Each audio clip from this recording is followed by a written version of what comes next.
instigated before. But there are opportunities in any crisis. New ideas come along. Africa's vast and diverse plant resources, which in combination of advanced science and knowledge can be cultivated and processed as part of its bioeconomy.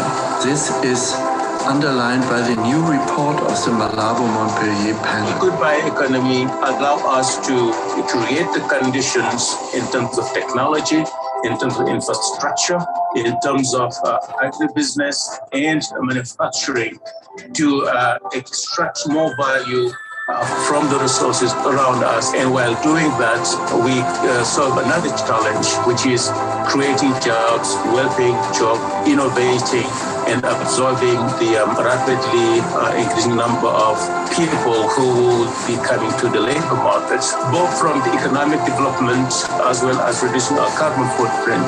All of these are sufficient reasons for redoubling efforts to invest in a vibrant bioeconomy.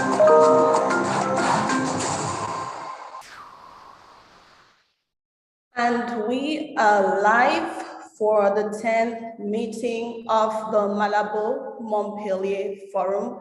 Distinguished guests, ladies and gentlemen, thank you so much for joining us today to unveil the 10th report of the Malabo Montpellier Panel, Nature's Solutions, Policy Innovations and Opportunities for Africa's Bioeconomy.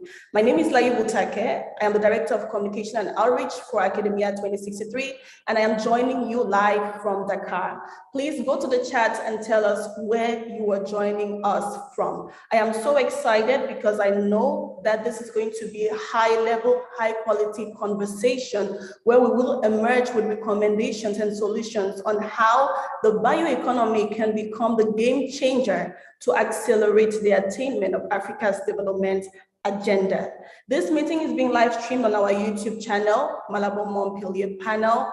Please follow the conversation on Twitter at Mamo Panel, hashtag 10th Mamo Forum. We are equally providing simultaneous interpretation in English and French.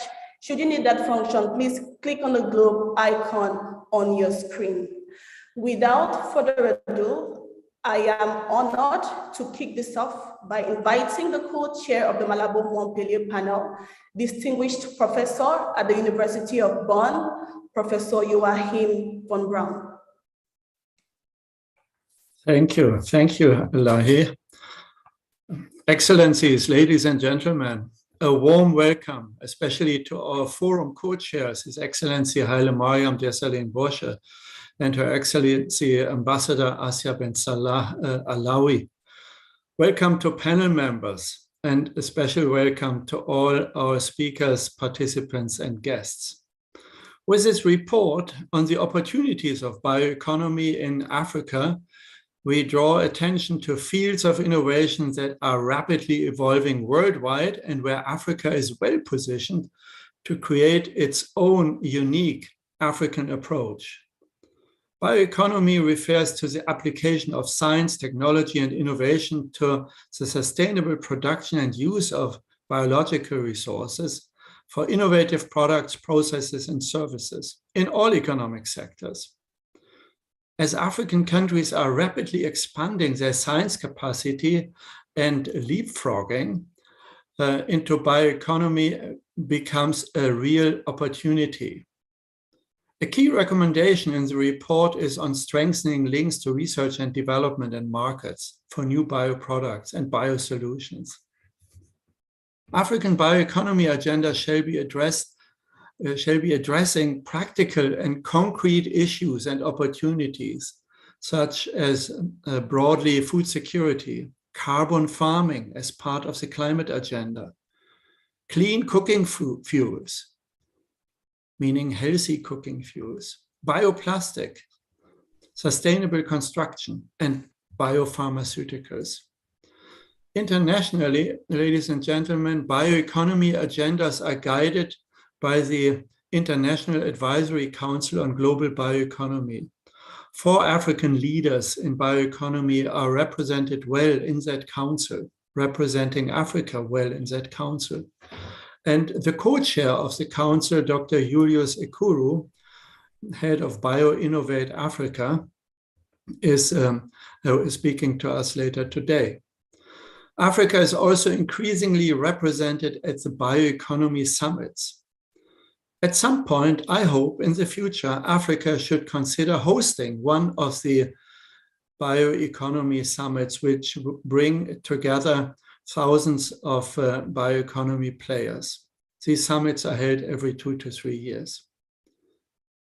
Ladies and gentlemen, I now warmly welcome His Excellency Haile Mariam Desalegn, former Prime Minister, Republic of Ethiopia, and co-chair of the Malabo Montpellier Forum. As chair of the Board of AGRA, His Excellency is well known for his strategic leadership on agriculture and food systems issues. Of note is also that His Excellency is together with his wife leading the Haile Mariam and Roman Foundation, a foundation focusing on health and nutrition and climate-smart ecotourism and conservation. So with this background, His Excellency Haile Mariam is squarely in the realm of bioeconomy. Dear Haile Mariam, please take the floor. Thank you for your attention. Thank you very much, Professor Joachim. Good afternoon, Your Excellencies, Ministers of Agriculture and Environment, Professor Yusuf and Dr. Badiane, members of the Malabo Montpellier Panel, my fellow co-chair of the Malabo Montpellier Forum, Ambassador Malawi, representatives of the African Union, representatives of development partner organizations, ladies and gentlemen, all protocols observed. It is my pleasure to be participating in this 10th meeting of the Malabo Montpellier Forum, for which I serve as co-chair with my sister. And I'm delighted to welcome you all.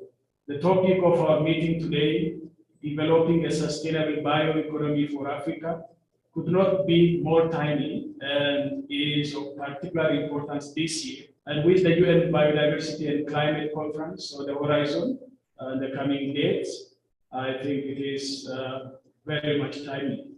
These past years have been challenging for the world and our continent in particular. You know, COVID-19 coupled with severe floods and droughts in my own region, Horn of Africa, and several locust invasions in several other African countries, and also there are internal conflicts in my continent and civil war.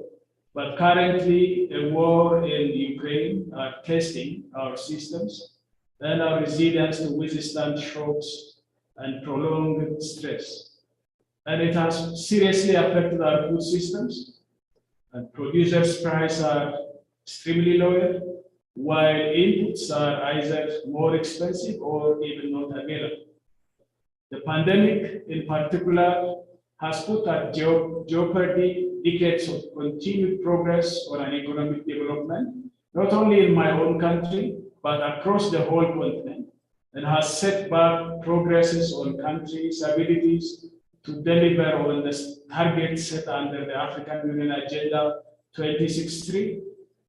Within the Agenda 2063, the Malabo Declaration and its targets, as well as the Sustainable Development Goals.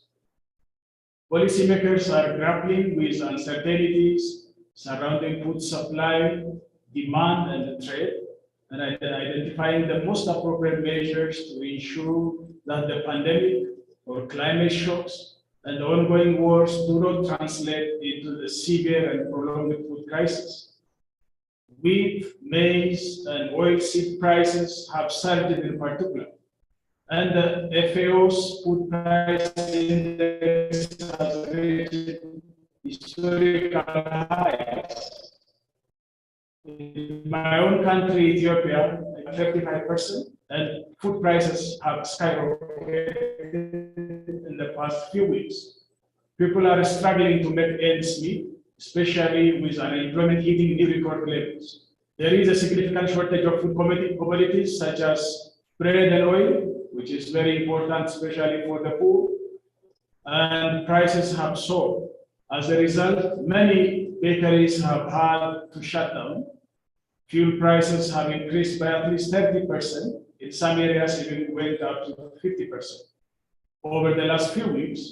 And there is an acute shortage in some places.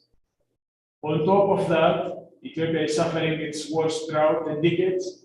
Of course, not only Ethiopia, but the whole Horn of Africa region, Kenya, Somalia, and in some parts of Sudan as well, and Eritrea. And climate change has made the typical rainy season either much shorter or virtually non-existent. And when the rain does fall in these conditions, the ground is unable to absorb all the waters, and destructive floods can easily and quickly degrade our soils. Moreover, a recent plague of locusts has devastated crops in several regions of the country. However, ladies and gentlemen, I am an optimist. And it was with great enthusiasm that I learned some months ago that the topic of the Malabo Montpellier Panel's newest report would focus on developing sustainable bioeconomies in Africa. This is an opportunity. With this report on the opportunities of a bioeconomy, the Malabo Montpellier Panel draws attention to fields of innovations that are rapidly evolving worldwide, where Africa is well positioned to create its own unique approach and in fact could take a leading role in the world. The evolution of the bioeconomy is defined by mega trends and the need to respond to them. Climate change is one, biodiversity issues, a growing world population, socio-economic pressure, and the rapid development of new sciences. This has resulted in a growing recognition of the importance of sustainable biological processes and products among emerging and advancing economies.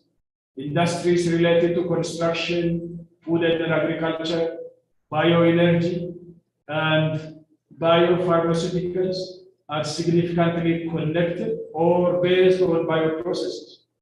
The use of biomass in these industries can reduce their impact on the environment and global climate, create new and well-paid jobs, and spark future innovation. Today, we will hear about lessons and experiences from several African countries that have been leading the way in transitioning to or developing a bioeconomy. And my wish is that we will leave today's forum even inspired and enriched with new ideas and vision for our countries and the continent. In Ethiopia, when I was in office, we have developed a dedicated biotechnology policy. And already in 2015, a study explored the potential of biogas production in my country. It used byproducts from coffee processing. You know, Ethiopia is the largest producer of coffee, including husks, pulp, and mucilage. The findings showed that the anaerobic digestion of these products could generate as much as 238,000 megawatt hours of electricity and 273,000 megawatt hours of thermal energy. The coffee processing facilities would then use the energy generated from that biogas production, which could lead to energy cost saving for the industry. I'm also proud to say that in 2020, as a group of 7 Eastern African countries, namely Burundi, Ethiopia, Kenya, Rwanda, Tanzania, South Sudan, and Uganda, and with the support of the Bioresource Innovations Network for Eastern Africa Development, we call it BioInnovate Africa, we developed a regional innovation-driven bioeconomy strategy that enables the pooling of resources to address shared regional priorities. The strategy aims to inspire and catalyze the development of national bioeconomy strategies and of subsequent policy developments and interventions that can create new jobs and sustainable bio-based and inclusive economic growth in the region. Ladies and gentlemen, a bioeconomy provides a real opportunity for policymakers on the continent to reimagine, redesign, and recalibrate how economic activities are distributed or redistributed across their countries to support job creation, poverty alleviation, and economic growth across urban, peri-urban, and rural areas. One way to do this could be through the provision of locational infrastructure in select regions and spaces to drive bioeconomy development. For example, where existing infrastructure is unable to support new bio-based industries, policymakers may look at providing infrastructure for biorefineries and manufacturing in locations that are at some distance from industrial hubs and nearer to biomass production. This has been the preferred approach in my own country, where large-scale integrated agro-industrial parks for agro-processing, mostly in rural areas, have been promoted. The park offers shared infrastructure such as roads, power, water, communication facilities, laboratory facilities, and byproduct utilization. They also extend additional fiscal incentives for private sector investors to process and transform local crop and livestock production into exportable goods. They provide the ideal environment for developing a dynamic, sustainable bioeconomy in Ethiopia. Let me close by saying that 14 African countries are currently in the process of drafting the first generation of dedicated bioeconomy and bioeconomy-related strategies, while the East African community is set to complete its regional strategy. Now is the time to rapidly update and transform Africa's science capacities, skills development, innovation, entrepreneurship, and infrastructure, so that leapfrogging into bioeconomy becomes a real opportunity. The experience of 4 African countries that are at the forefront of innovation, innovative actions, and leadership at the institutional policy and programmatic levels, thus offers a wealth of lessons for implication and scaling up and out across the continent. I look forward, therefore, to the deliberations today and to learning from our colleagues from across the continent and representing a variety of stakeholders. At this juncture, I would like to thank all the presenters, and I wish us all a fruitful dialogue and exchange at this forum, and I thank you very much. Thank you very much, Your Excellency Hailemariam, for your optimistic address. Indeed, now is the time to leverage its abundant resources for the development of a vibrant bioeconomy. Thank you so much for your address, and thank you, Professor Von Brown, for your opening remarks. It is now time for us to hear from the co-chair of the Malabo Montpellier Panel and executive chairperson of Academia 2063.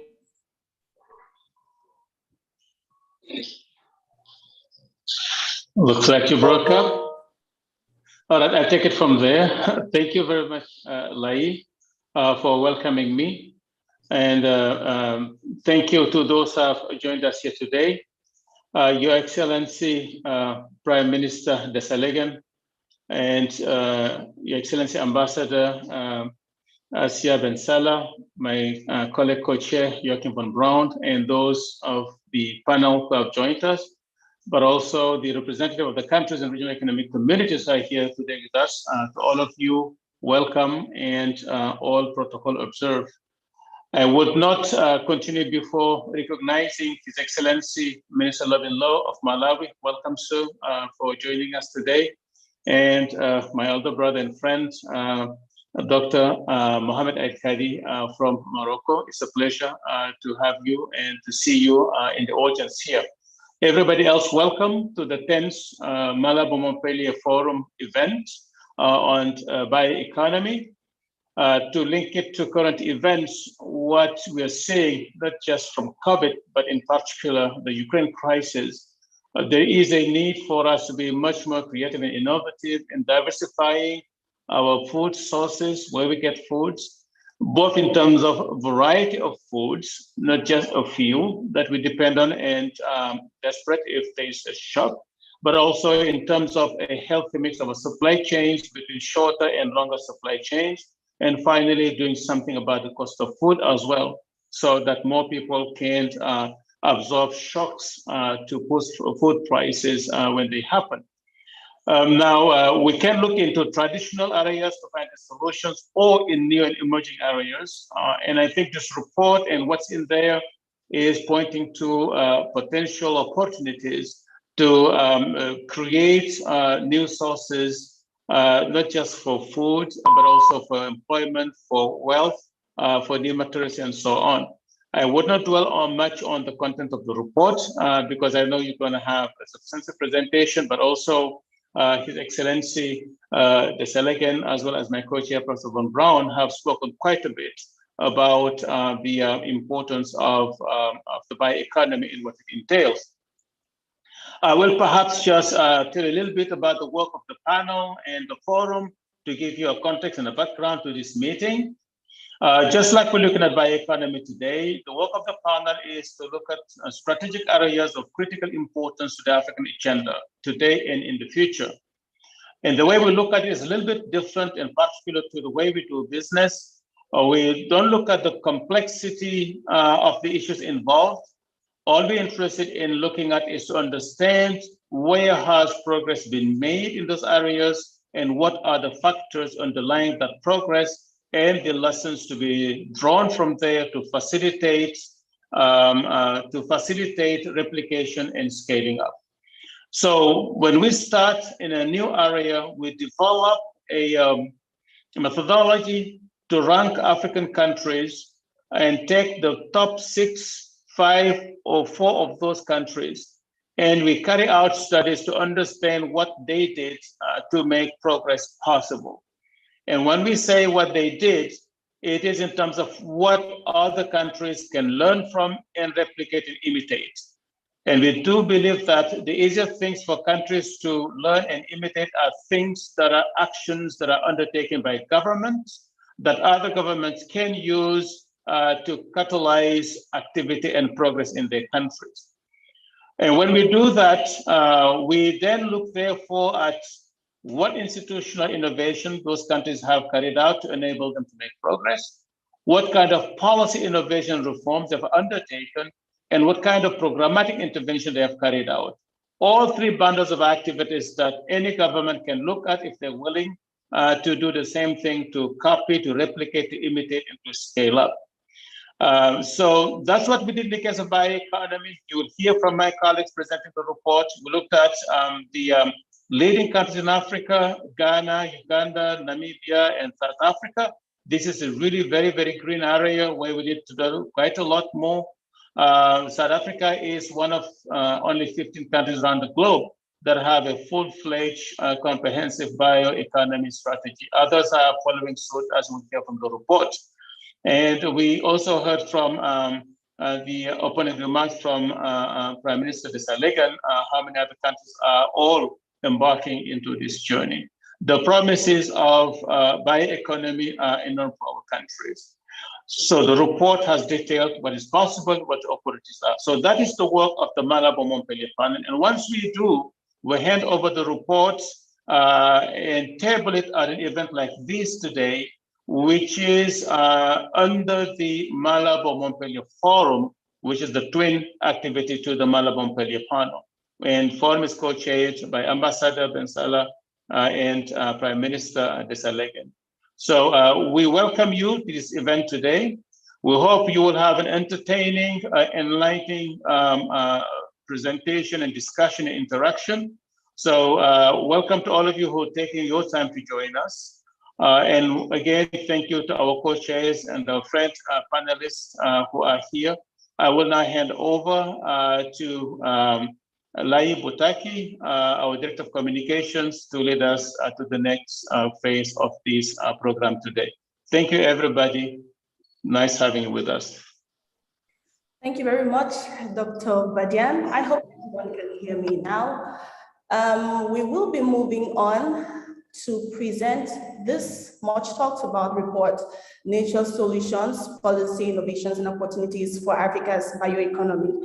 As you know, the Malabo Montpellier Panel is facilitated by Academia 2063, the University of Bonn, and Imperial College London.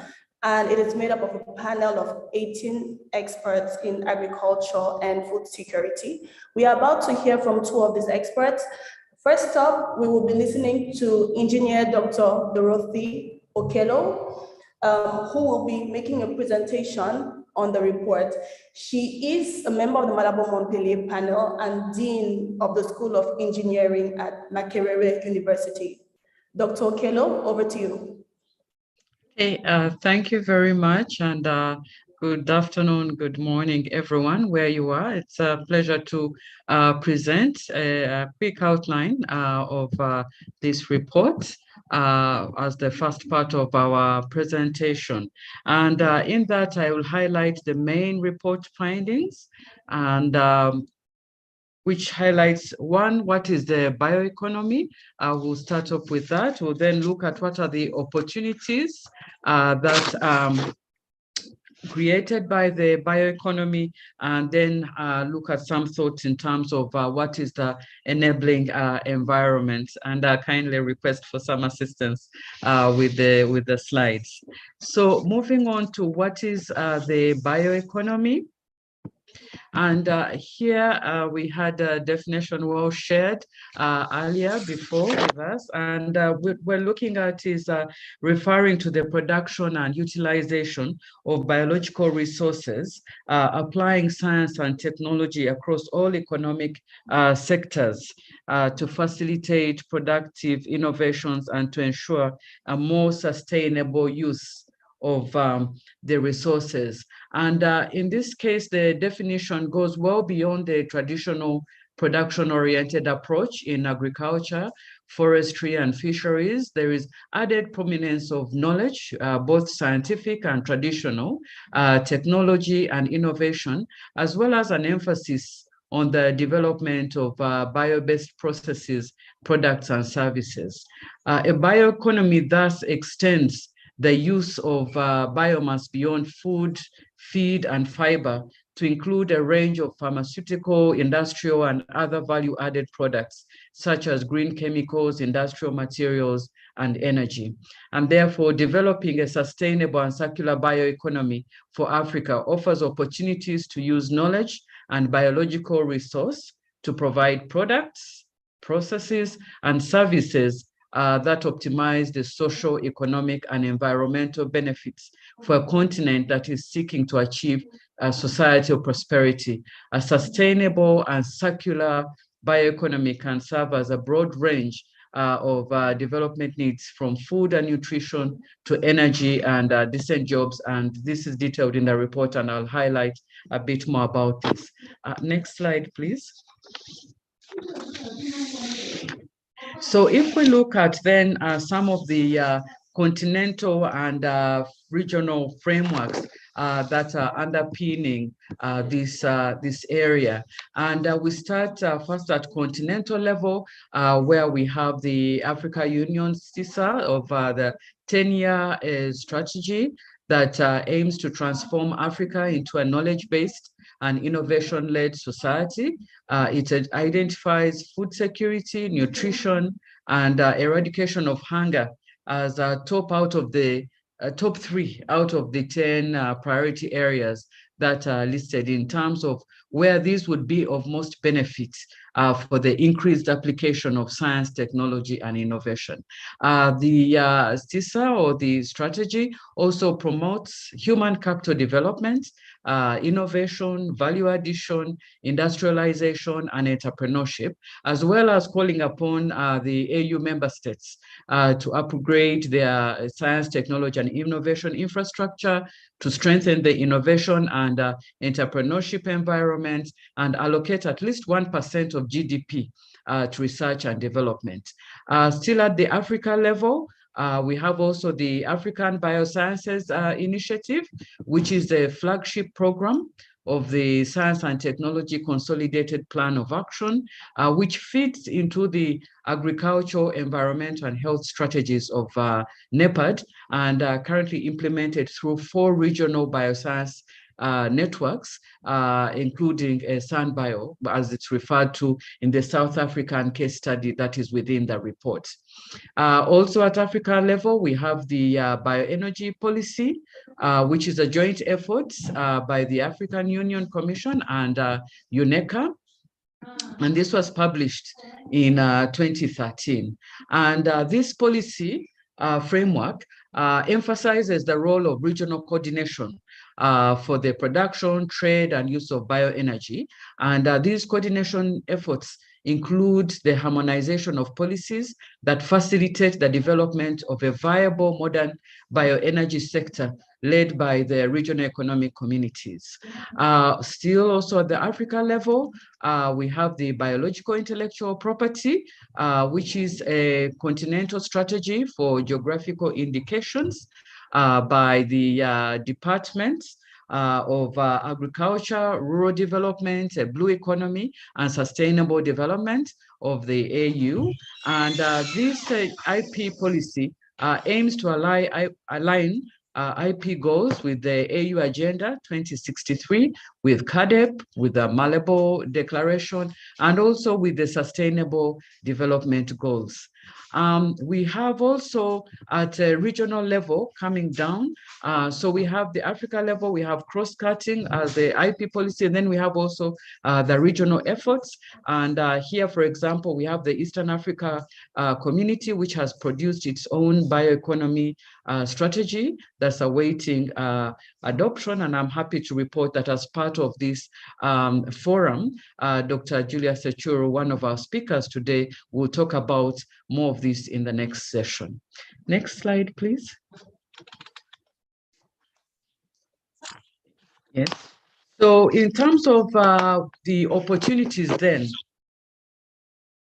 okay, in terms of the opportunities then that are created by the bioeconomy developed, we can see from the slides that we have quite a variety on this. And this includes a sustainable economy. Bioeconomy can help Africa progress to more sustainable production and consumption practices, in addition to accelerating progress towards its continental and global development commitments.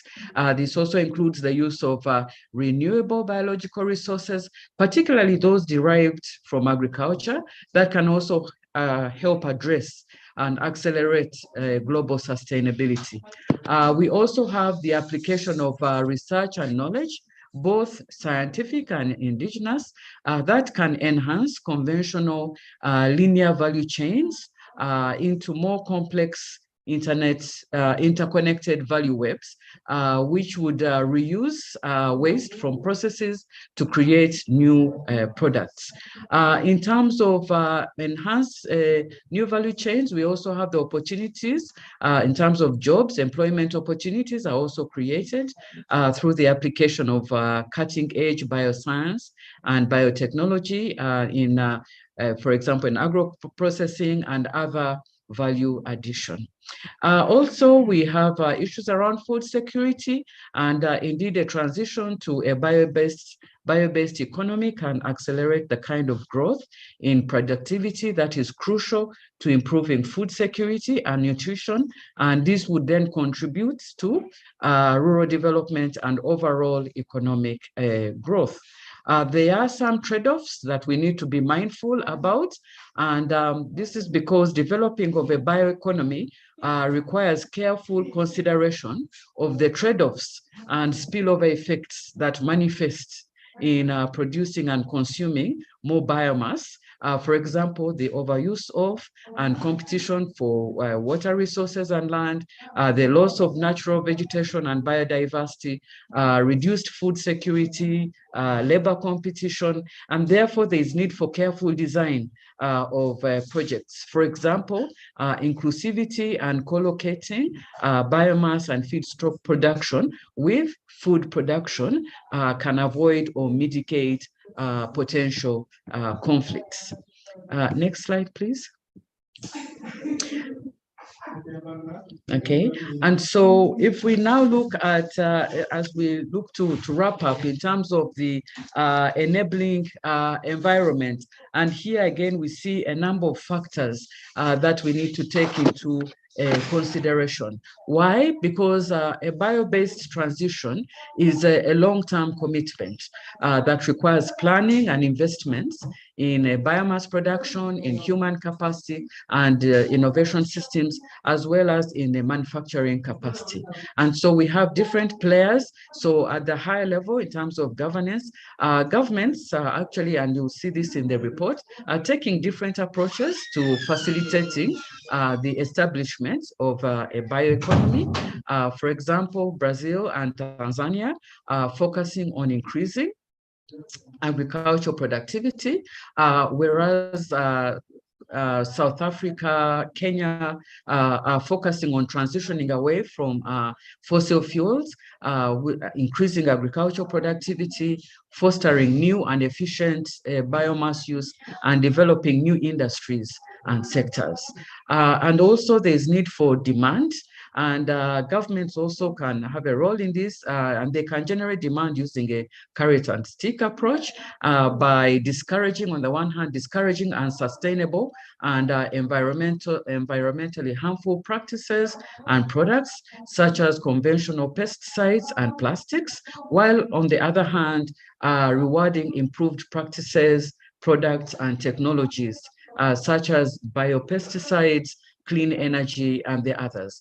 They can also deploy product standards, certification, and labeling so as to accelerate the uptake of bioproducts and bio solutions. IP is another key area, and we need a strong intellectual property regime that provides copyrights, patents, trademarks, and similar rights to the developers of this knowledge into products, so that also drives the bio-based transition. In addition, we need an effective and dynamic national science and research and innovation ecosystem that is made up of education systems, public and private research institutions, and a thriving private sector that's able to scale the production and dissemination of innovations into mainstream products. A sustainable bioeconomy relies on access to energy, water, transport. So infrastructure is another big area, data and information, in order to improve biomass production, support research and innovation, and provide access to markets for bioproducts. So previous Malabo panels reports have covered energy, water, and digitalization, but important to remember that investment in infrastructure for bioeconomy does not always need to be large scale, nor does it need to be deployed at scale immediately. So that's a major advantage, because small modular approaches to constructing biorefineries and incubators can allow for flexibility in the speed and timing up of scaling up, for example, once funding is secured. Then we have also finance. And this is another big area. By positioning the establishment of the bioeconomy within the wider global climate and health transitions, African governments can mobilize funds beyond their own natural resources and access sources through for example, the European Green Deal, the Global Environment Fund, and the Green Climate Fund. All of this calls for significant partnerships and collaborations. And so I would like to conclude the first part of our presentation here, and thank you all for your kind attention. I give back the floor to Dr. Butake. Thank you. Thank you very much, Dr. Okello, for your presentation. I will now invite Ms. Nashilala Kombo, who is the country director for WWF Zambia and a member of the Malabo Montpellier Panel. Thank you so much, Dr. Butake, for inviting me to complement my sister, Dr. Okello, in sharing some key highlights in terms of what we are learning on what different countries across the African continent are doing to build an ecosystem for an effective and sustainable bioeconomy. I should also say that as the report notes, different African countries are at different stages of developing the bioeconomy sectors. And I think, as has been mentioned earlier by our co-chair, this is a very important year globally for biodiversity, but also for Africa. So the report is indeed very, very timely, and Africa can build a lot in terms of how some of the pioneering countries have already what they've already done, or what they've put in place to create these ecosystems. As you know, we are behind as Africa in terms of our biodiversity targets. We also know that a fifth of Africa's global biodiversity is in Africa, and therefore a bioeconomy, a successful bioeconomy, provides us an opportunity not only to advance our biodiversity targets or our global climate targets, but also really deal with some of the biggest socioeconomic issues that we face as a continent. So one of the key areas that the target countries has actually looked at is in creating this enabling environment. And I think that Professor had touched on that. So the focus of my presentation is basically to share with you major highlights in terms of what has enabled success in 4 countries that have made most progress, share with you the methodology of how we arrived at the 4 countries, and identify some of the key findings that would give us direction on perhaps the Africa-wide direction of travel on how we can accelerate the development of the bioeconomic sector in Africa. Next slide.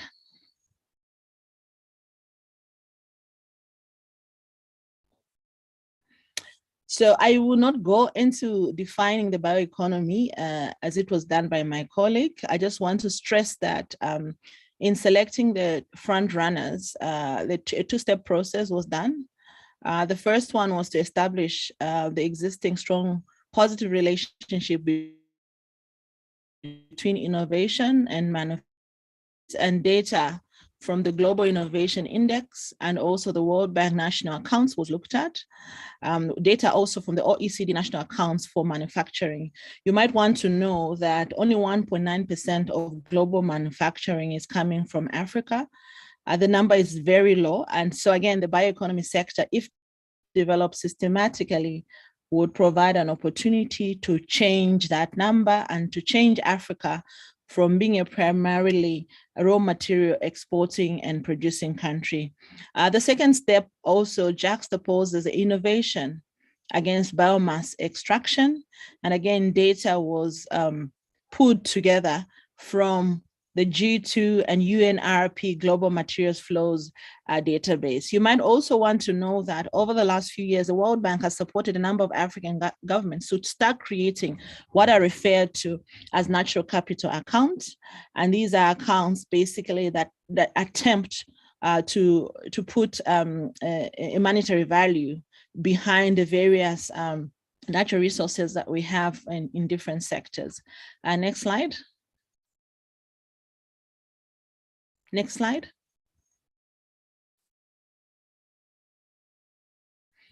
So as was mentioned earlier, there were only 4 case studies that were picked at. Basically, we used 2 matrices.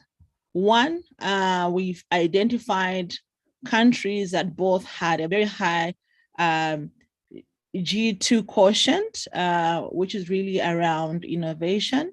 And these include Mauritius, South Africa, Namibia, Uganda, Ghana, and Tanzania, but also countries that had an incredibly high biomass content. So if you look at what each of these 4 countries have done, I think they give us some instructions in terms of some of getting the basics right in terms of creating an ecosystem for developing the bioeconomy sectors in different African countries. If you go to the next slide. The next slide, please. Okay. As we all know, we've heard the president of Ghana speaking about the need for Ghana to start selling chocolate and not cocoa. And so there's been a focus in terms of scaling up the success that's been around the cocoa subsector, around the cashew and the shea subsectors. I think one of the distinctive features of the bioeconomy sector in Ghana is that the Council for Scientific and Industrial Research receives about 50% of public agriculture investment or financing into their research and development. The whole aspect in terms of the role of the scientific and education sector is critically important to build the knowledge base that would harness the natural resources and combine the technologies that are needed to create a stream of products to support and to respond to the bioeconomy. You also note that in the case of Ghana, in the report, the Cocoa Research Institute of Ghana and the Cocoa Board are processing cocoa and cashew nuts and their byproducts. And again, the work that is being done is being supported by reasonable investments in research. Ghana also has made some good progress in terms of effective incorporation of herbal medication into healthcare delivery.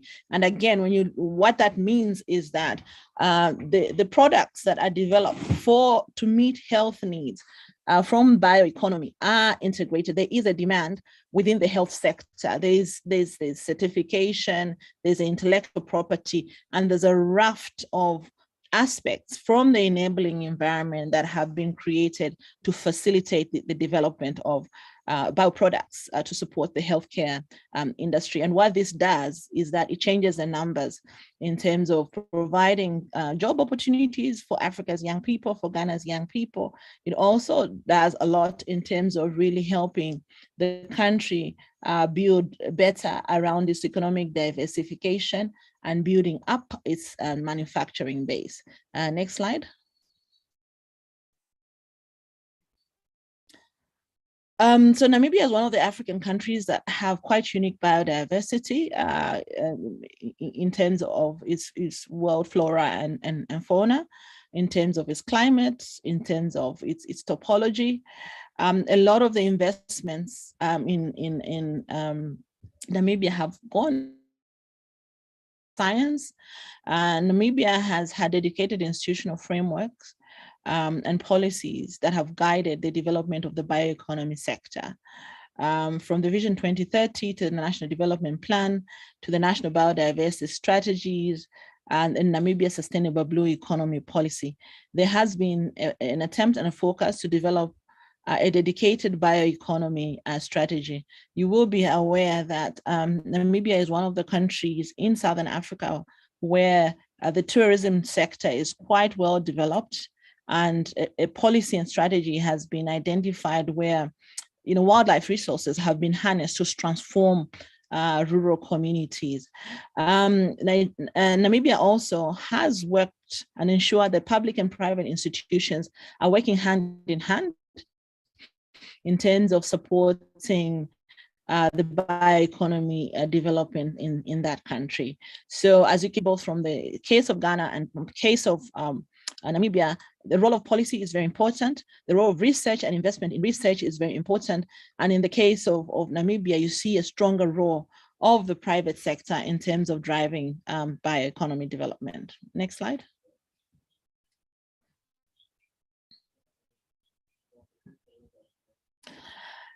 In terms of South Africa, as you know, it has positioned itself as a market where world-class bio-innovation is going to be developed, is under development. It's got the first ever comprehensive bioeconomy policy approved by its cabinet in Africa. It's got quite an advanced system of innovation that also supports and it creates the enabling environment for the bioeconomy sector as well, in terms of allowing the development of a range of bioeconomy related products, from pharmaceutical products to food related products to products that are aimed at meeting the energy needs of the country. There's been strong institutional support as part of the infrastructure to support the bioeconomy. There's been financing and investments that are targeted, and there's been attractive IP environment in terms of really supporting the takeoff of the bioeconomy sector. A number of programs have been created to guide investments as well as stakeholder collaboration. Some of the selected institutions that have played a very vital role has been the Bioinnovation Chief Directorate at the Department for Science and Innovation. There's also been a strong role for the Council of Scientific and Industrial Research that has been leading the way around biomanufacturing industry. There's also been a strong role for the South African National Bioinformatics Institute. So as Professor Okello did mention earlier, the role of data has been very key in terms of supporting the development of the bioeconomy in a number of these country cases that we looked at. Next slide.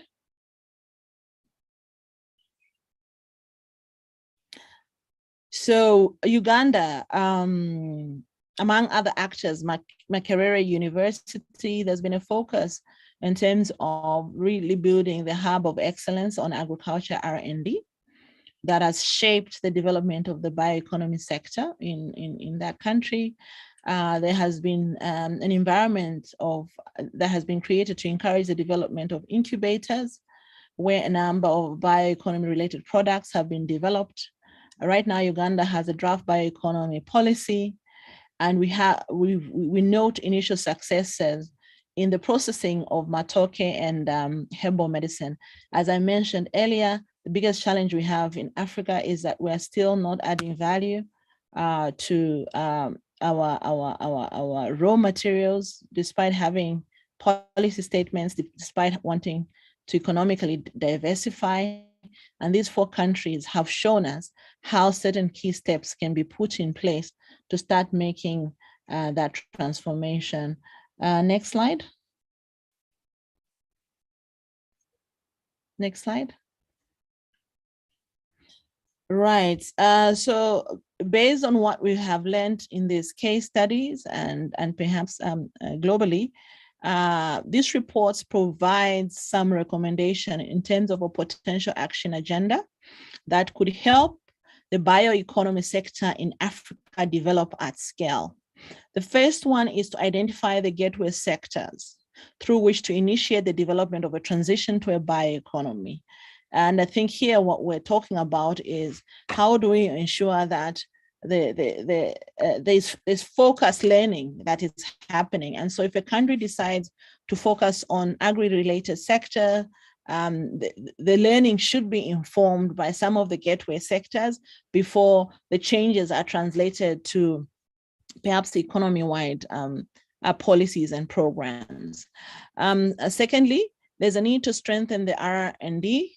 And as mentioned earlier, our education institutions, our research institutions need to transform so that more focus is put around the science and the technology that is needed to support market development for bioproducts and biosolutions.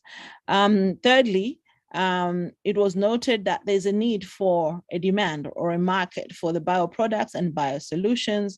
As we have seen across the African continent, we are facing severe impacts of climate change.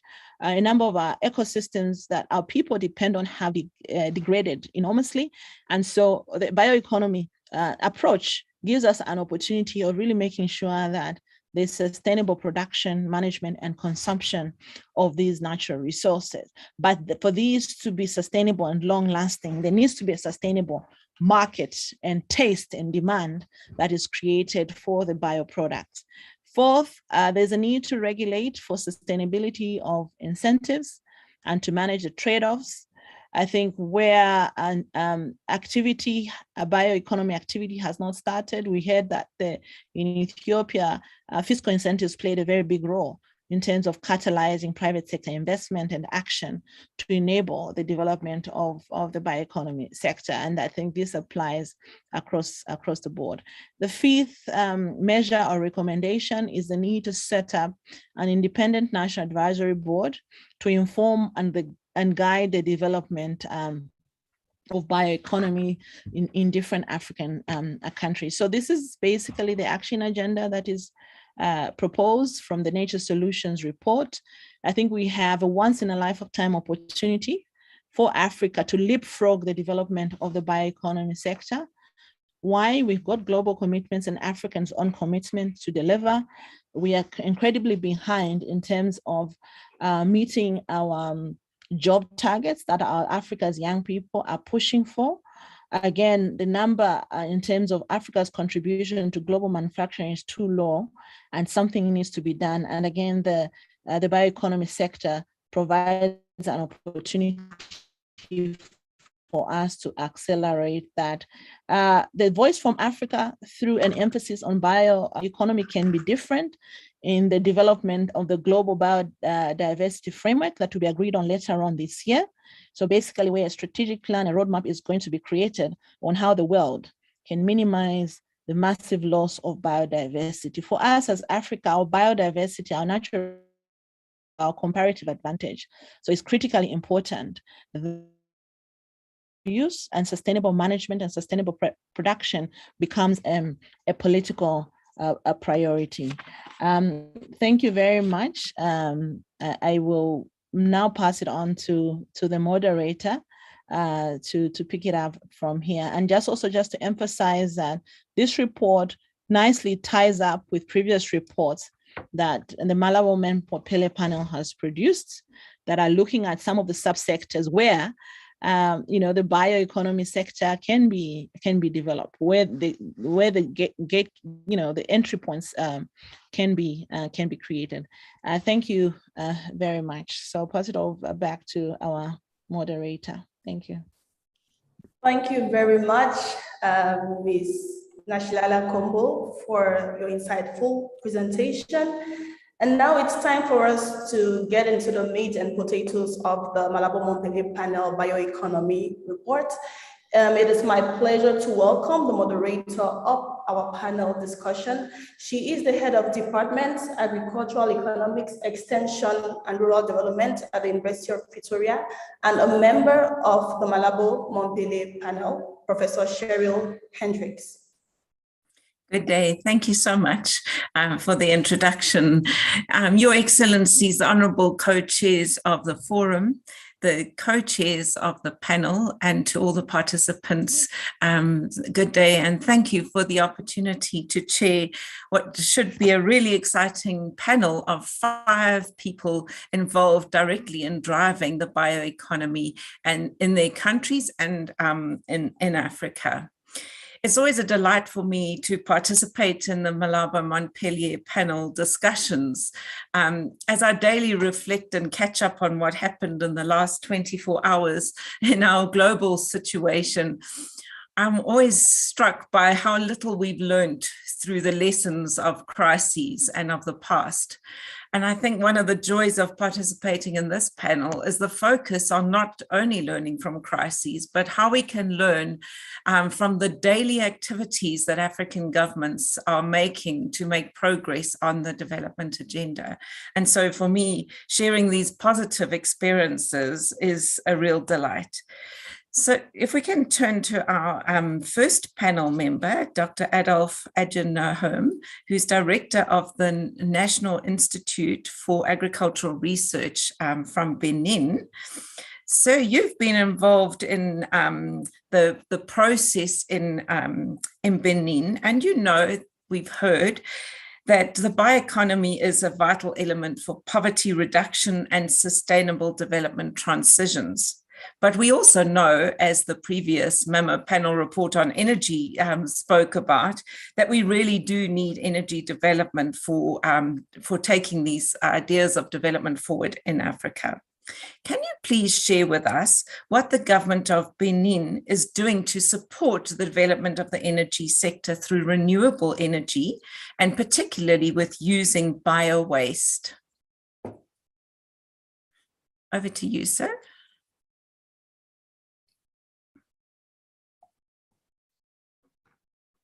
Dr. Adolf there. There we go.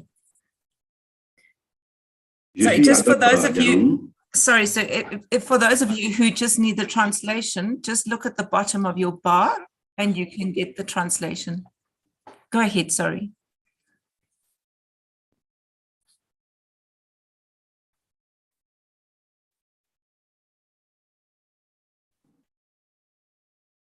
Go ahead.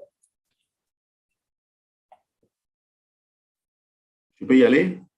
Mm-hmm. Voilà, je dis merci beaucoup. Je disais que je suis Adolphe Adjanou.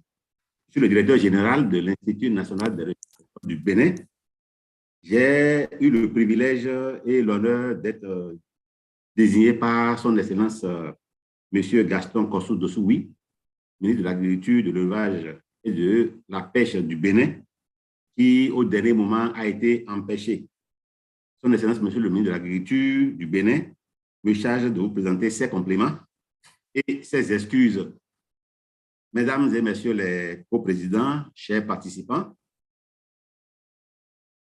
au nom de monsieur le ministre de l'Agriculture, je dois dire que plusieurs événements, comme l'ont dit mes illustres prédécesseurs, ont montré la fragilité et la vulnérabilité des systèmes économiques de bon nombre de pays africains.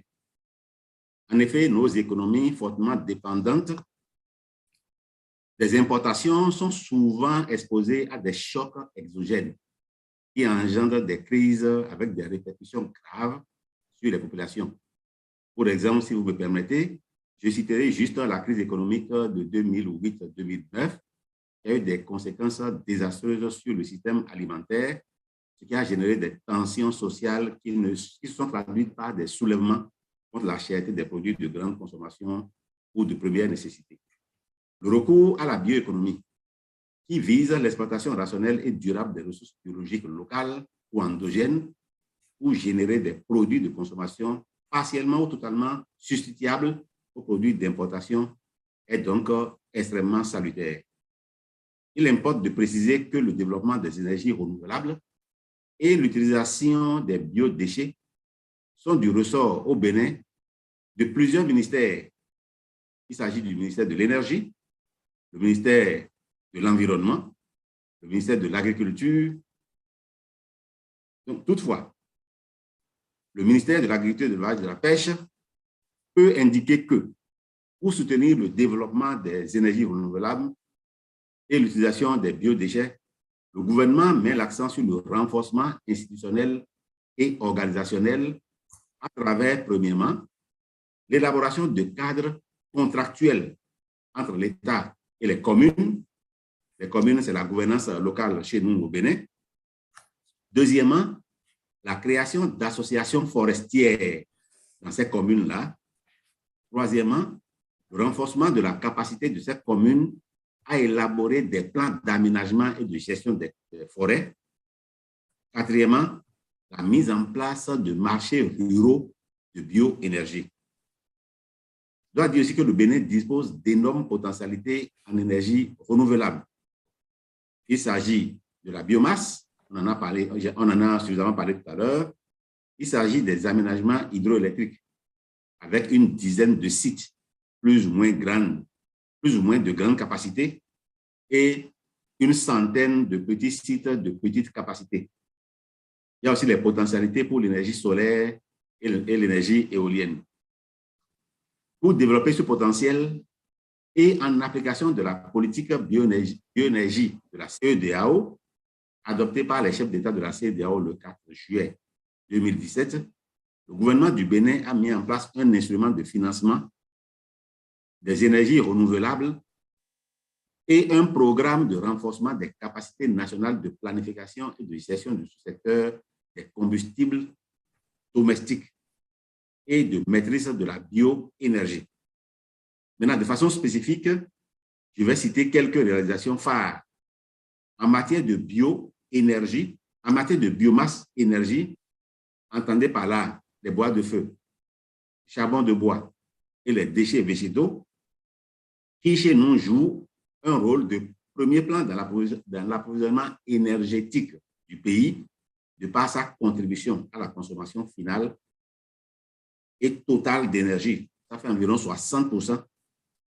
Dans ce cas, les principales actions sont la promotion de l'accès des ménages aux équipements de cuisson et des applications modernes de biomasse énergie.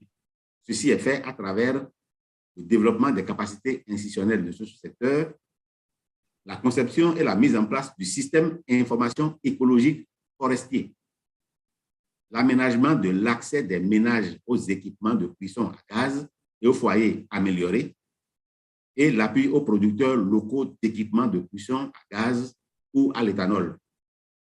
Il y a aussi la structuration d'une filière biomasse combustible, avec notamment l'utilisation des déchets de l'agriculture. Entendez par là les tiges de coton, les déchets de palmier à huile, les balles de riz, les coques de noix d'anacarde et autres résidus de récolte. Il y a aussi la création de conditions favorables à la production de biocarburants en évitant bien sûr le conflit entre la sécurité alimentaire et nutritionnelle des populations. Et pour cela, le Bénin mise sur la production et la valorisation du jatropha, du ricin et d'autres plantes. Il y a aussi la mise en œuvre d'un projet qui est issu de la Convention sur l'Alliance globale sur le biodigesteur en Afrique de l'Ouest, porté par le Bénin, le Burkina Faso, la Côte d'Ivoire, la Guinée, le Mali, le Niger, le Sénégal et le Togo. Cette initiative, ce projet vise à mettre à la disposition des populations rurales de l'énergie propre pour la cuisson des aliments et l'éclairage, à l'effet d'améliorer la productivité et d'autres avantages connexes liés à la santé et à la protection de l'environnement. Il y a aussi la mise en œuvre du projet de promotion de la production durable de biomasse, dont l'objectif est de réduire de 1 100 000 tonnes de CO2 les émissions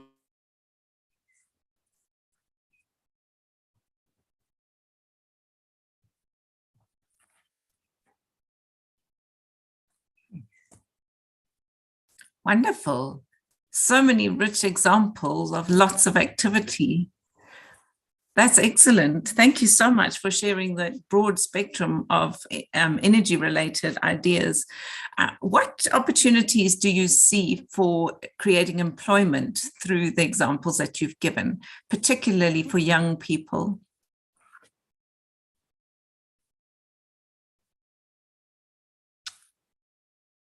Have we lost our panelist?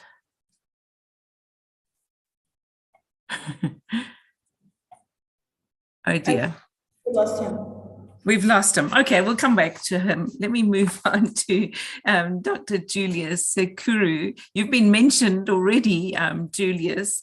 You're the head of BioInnovate Africa, and you've been mentioned through the presentations earlier. But we've heard so many opportunities, particularly in the 4 African countries and now also from Benin, and the potential for Africa to leapfrog to be a far more significant player in bioeconomy initiatives. We know that over 60 countries have established bioeconomy strategies and policies in the world, and 14 in Africa. But East Africa is about to complete its regional strategy, and you've been one of the key drivers behind the development of this East African bioeconomy strategy. This is likely to be the first regional strategy in the world, and so also very important for driving examples in Africa. So can you tell us what's the real significance of this regional strategy?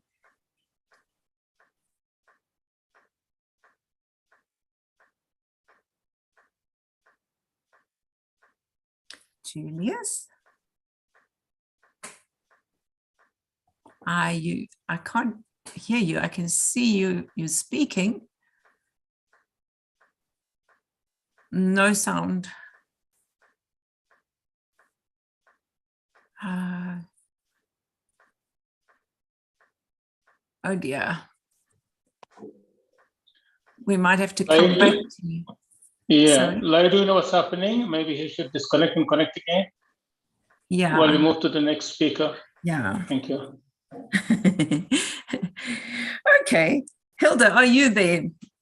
Ms. Hilda Mputu, biotechnology specialist of the National Commission of Research, Science and Technology of Namibia.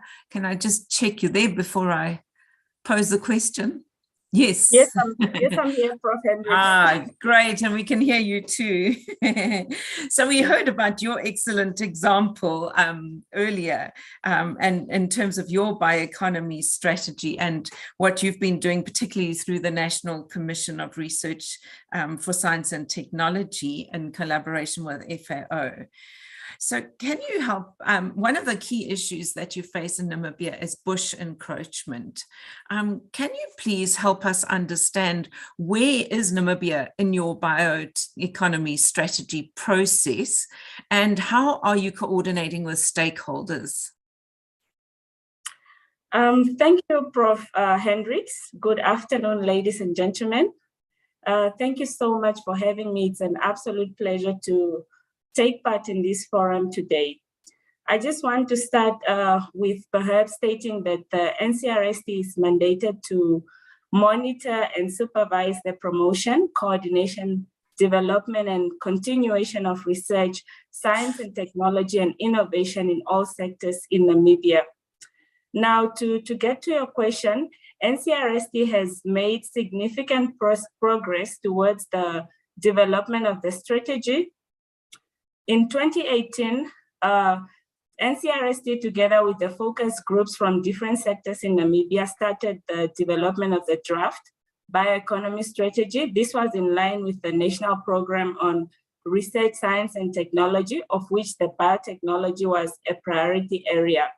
It was until 2019 that the NCRST now partnered with the FAO, Food and Agriculture Organization of the United Nations, to take a stock taking and analysis report, also in line with their global project towards the sustainable bioeconomy guidelines.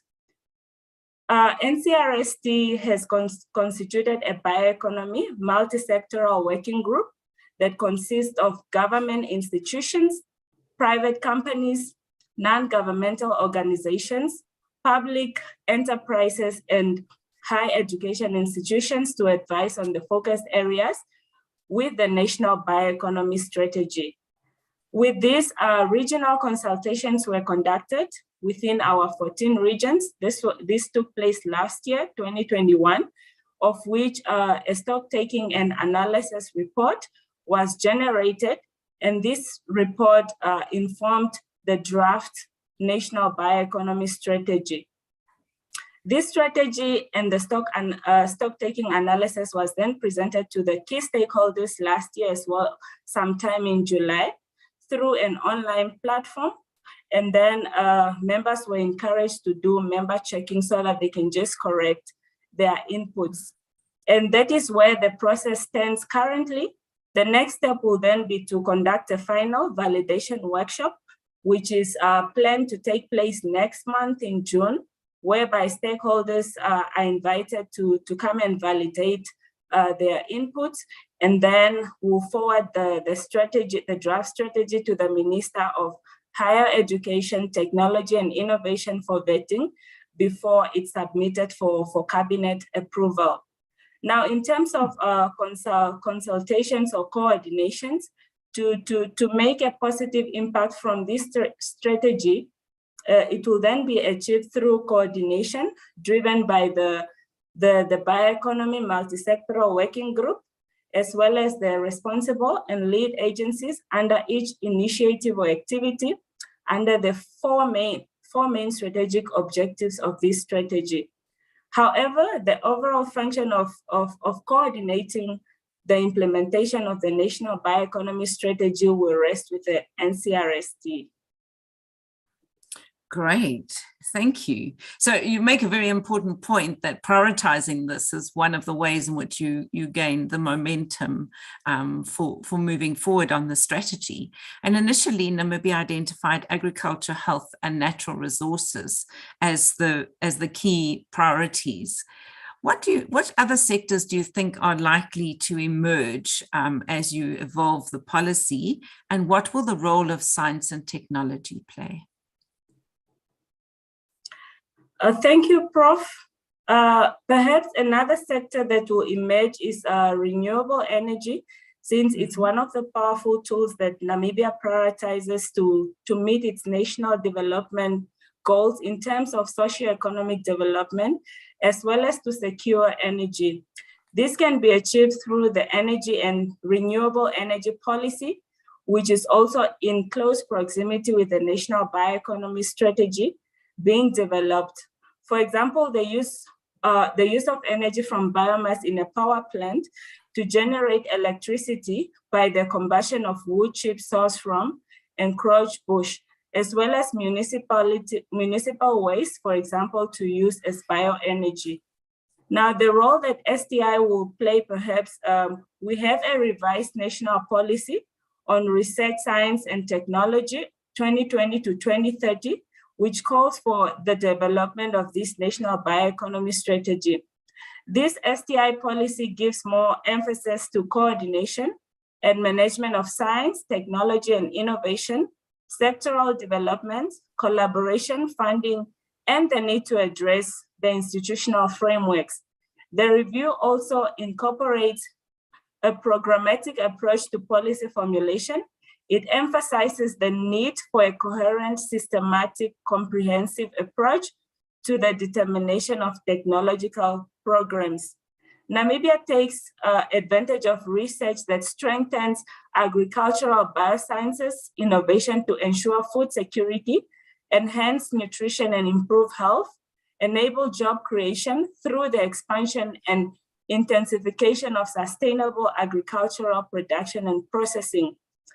Additionally, developing innovative digital value chains based on biodiversity, thereby diversifying income streams and mitigating risk of external shocks such as COVID-19 pandemic in order to come up with innovative digital value chain e-technologies based on biodiversity.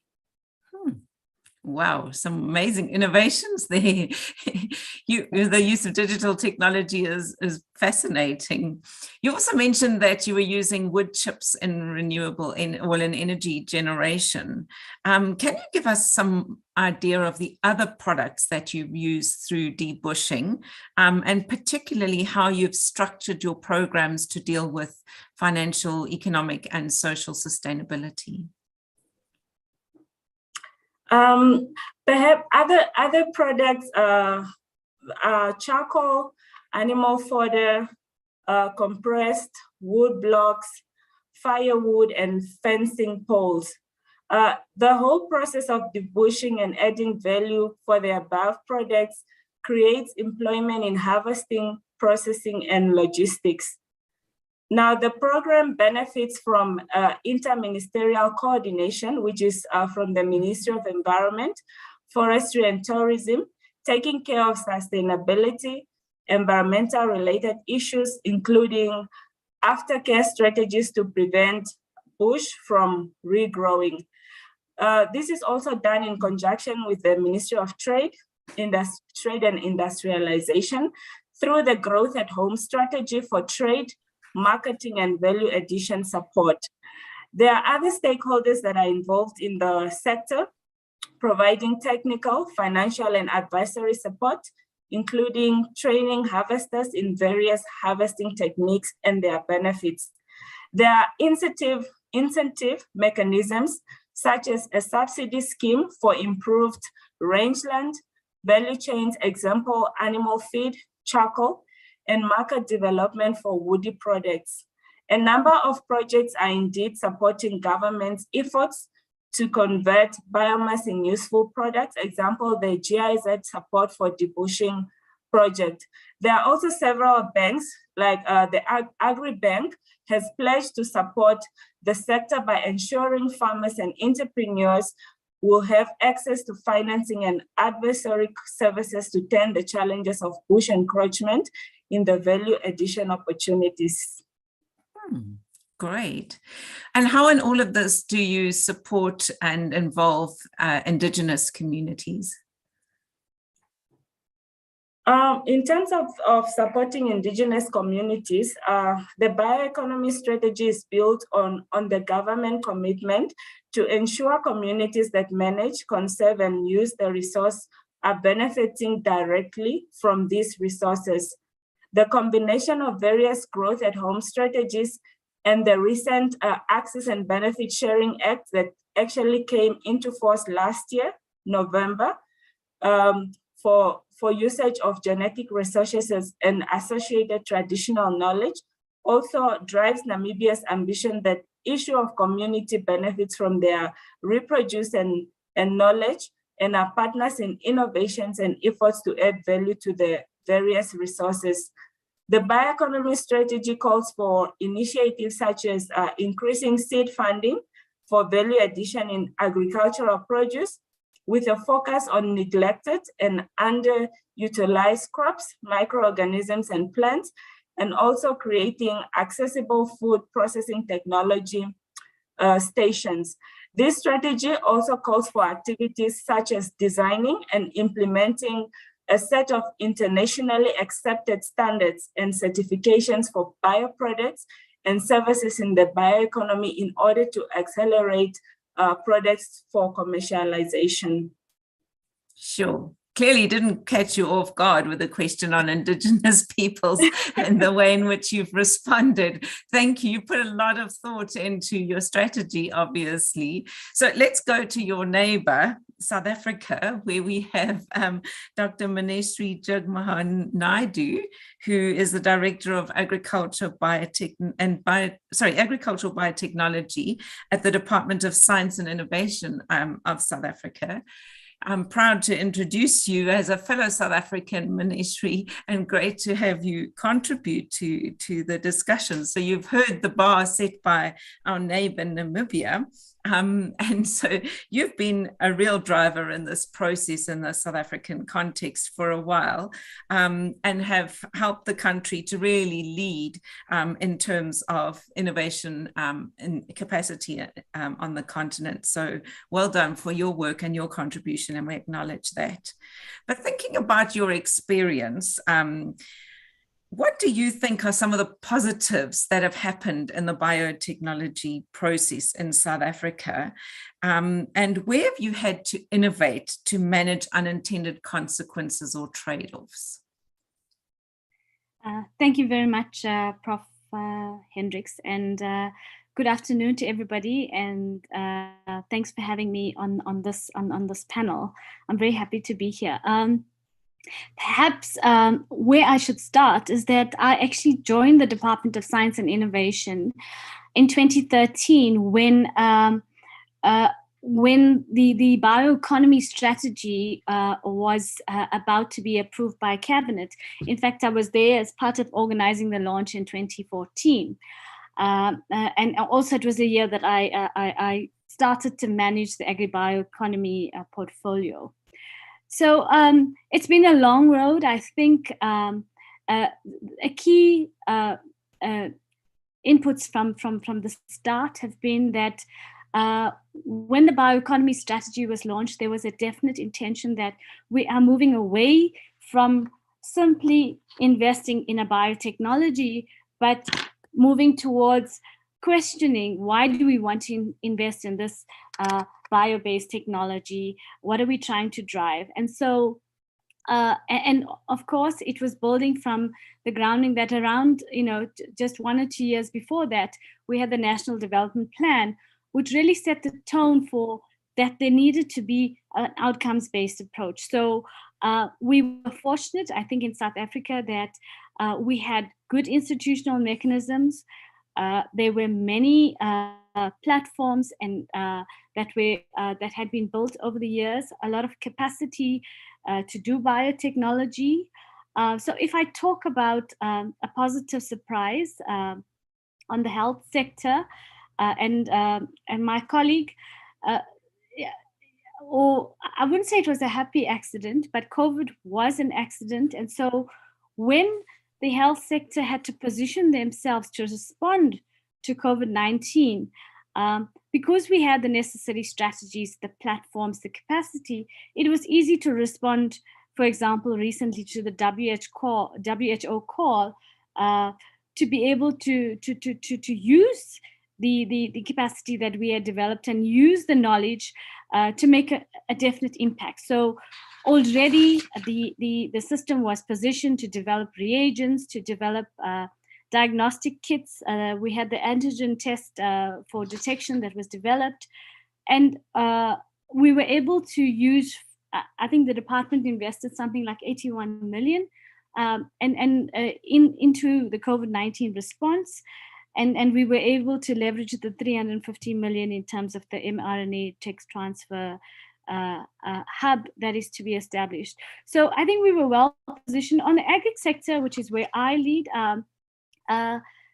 What I can say is that there was definitely a shift change from the way we were investing in biotechnology to look at what were the socioeconomic. So we almost started to rebuild and rethink how we invest in agriculture to say, what is the value of investing in that? What are the downstream applications? We already as a country had good systems in supporting basic research. So I think it was easy enough to start setting some baseline principles in terms of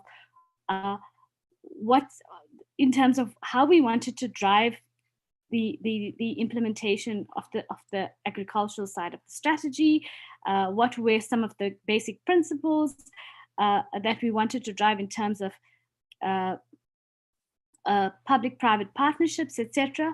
So that set the tone for how we invested and what we demanded in return in terms of the needs of the country at a national level. So while we were definitely looking at developing new innovations and technologies, and I'm happy to say that, you know, in this last 10 years, we also transitioned from becoming the Department of Science and Technology to the Department of Science and Innovation. So it wasn't only about the technologies, it became about the innovations. And with that, and you see in terms of the trends, in terms of bioeconomies, the need for value chain development, the need for making sure that we were partnering and working together all became very critical in the kinds of outcomes and impacts that we wanted to see. And I think we're starting to see the fruits of that coming out. So let me stop there for now. No, but that leads on to my next question. So we know that getting resources committed from the minister is not an easy task. How do you convince the minister of this kind of investment? What are the returns on investment that you've seen? So in terms of the bioeconomy, we've seen you know, we've recently done an audit of the bioeconomy strategy. So what, you know, we actually sitting on about 8.3% contribution to GDP. And of that, the biggest contributor is the food and beverage and tobacco sector. And second in at 36%, and agriculture contributes 34%, but that's agriculture, forestry, and fisheries.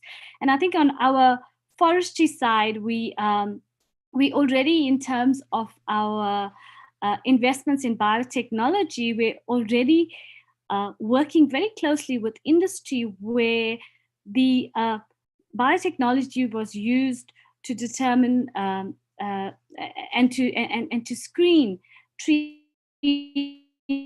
at an early stage, so that you were able to determine the value of your forestry industry 15 years in advance in terms of what benefits you would reap. So in terms of convincing the minister, I think when we've always had good support for the bioeconomy. We've always had good linkages with the strategies of our department in terms of the bioeconomy. So if I paint the picture, and maybe this is the biggest convincing point, we were well aligned with the National Development Plan in terms of outcome-based. Definitely the bioeconomy brought the aspect of the need to ensure socioeconomic impact. So maybe in health and agriculture, it was already very easy to start convincing government to put resources into this.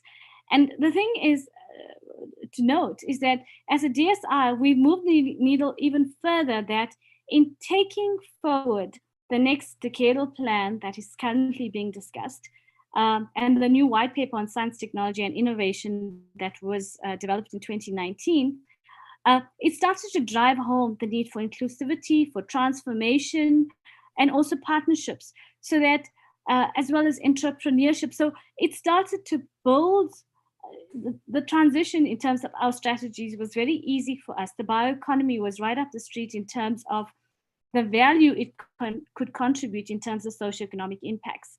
Mm-hmm. In agriculture, we already started to look at the value that we could get by leveraging of, because in South Africa, farmers pay levies when they deliver produce at the farm gate. So through the levies collected, a portion goes to research, a portion goes also to, am I moving on to the next? Great.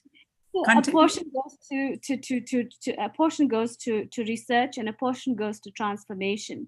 So it was very easy to start, well, not easy at first, but we had a definite intent that we wanted to drive public-private partnerships. We wanted to bring all stakeholders on board, including science councils, universities, NGOs, to look at how collectively we could achieve our national goals. And I think there was a willingness from the private sector in terms of how these innovations and these investments could build a national, create a better quality of life for all. So within the bioeconomy, like I said, there was alignment, but there's also alignment in general in terms of our science and innovation, our decadal plan for the Department of Science and Innovation, in terms of really making sure that we start to ensure that science and innovation makes an impact in terms of the people's daily lives. So when it comes to hydrogen security, when it comes to service delivery innovation, these are other aspects outside of the bioeconomy that's also part of the national strategy. So I think it was very easy to sort of ensure alignment, to convince partners to come on board. And we have demonstrated quite a number of projects where we could support the technology, but also start to show how this technology can be transferred, how they can be accessed. And more recently, we're moving towards how we can build scientifically validated knowledge databases that enable access to digital technologies. And there's a few small projects in terms of pilots on that. Thanks. Sure, exciting plans ahead. But you speak quite often of the private sector role. What does the private sector bring to advancing the plan? So in terms of the private sector, it's quite a number of things. So like I said, first it's leveraging of the co-funding and both on the health sector and in agriculture,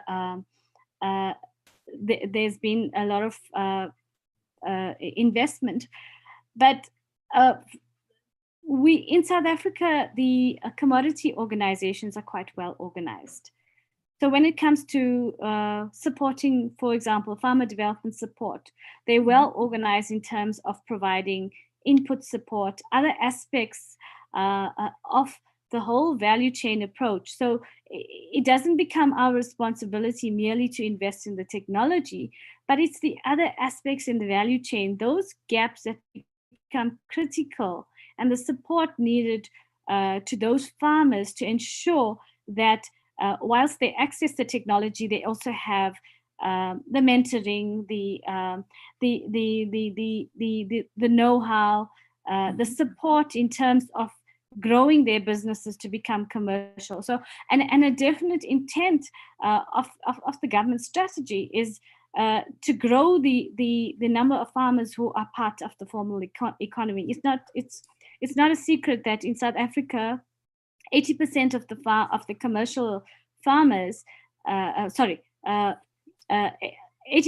of the farmers produce most of South Africa's food, and that is, but they are the smallest component. So they might be between 35 or 40,000 farmers, whereas there are large numbers of smallholder farmers in excess of 700,000 who are not yet part of the formal economy. And the potential value, both in creating, in reducing the rural-urban divide, in creating sustainable livelihoods becomes critical. Thanks. Great, thank you so much. Have you got one last word of advice for other countries who are listening? What would be your one piece of advice for other countries who want to advance agricultural transformation through the bioeconomy?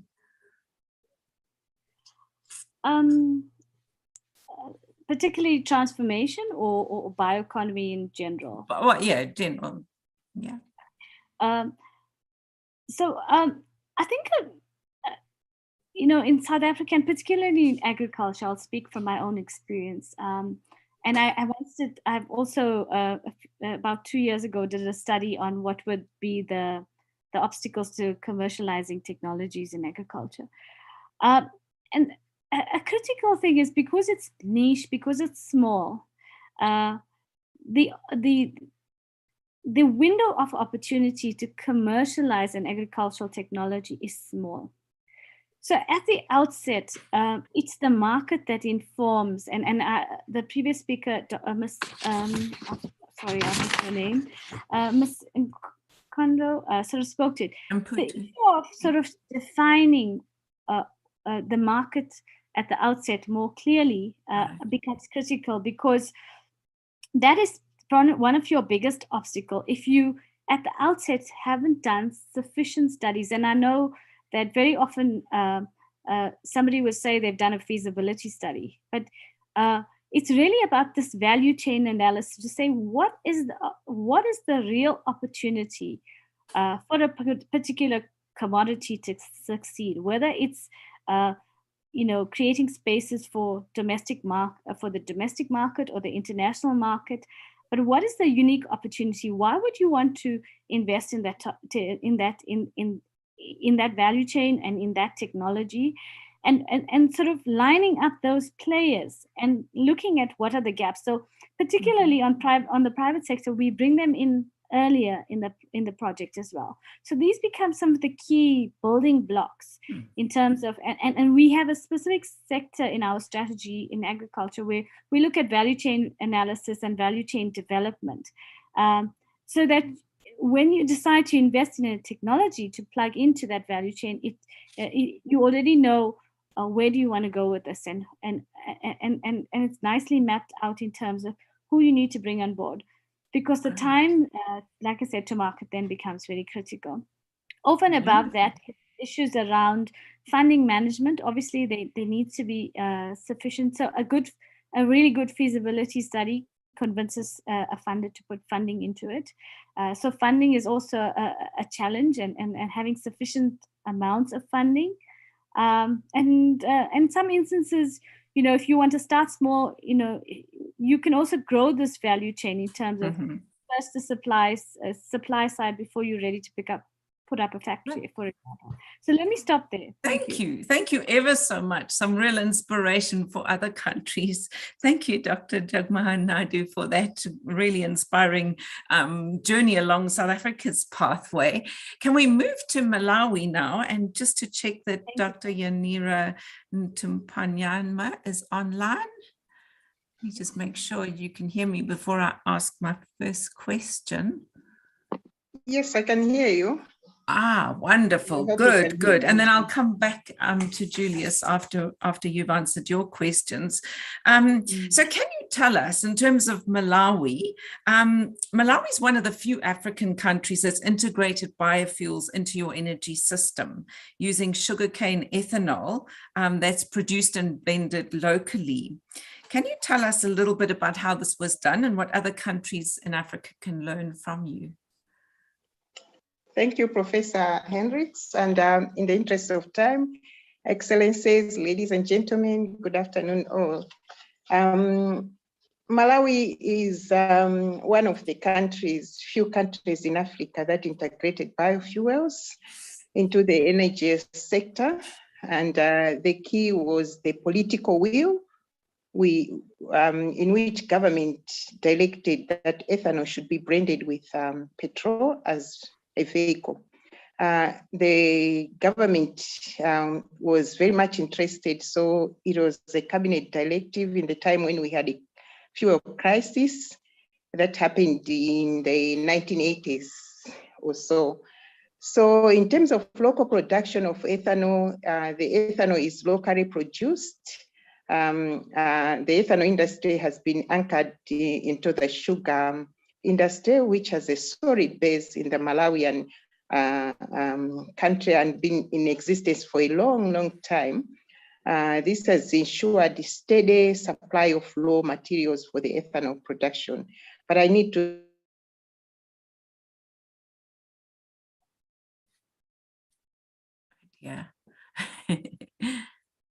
We're not having great success with connectivity today. You back? Sorry, we missed a little bit. Continue. Okay.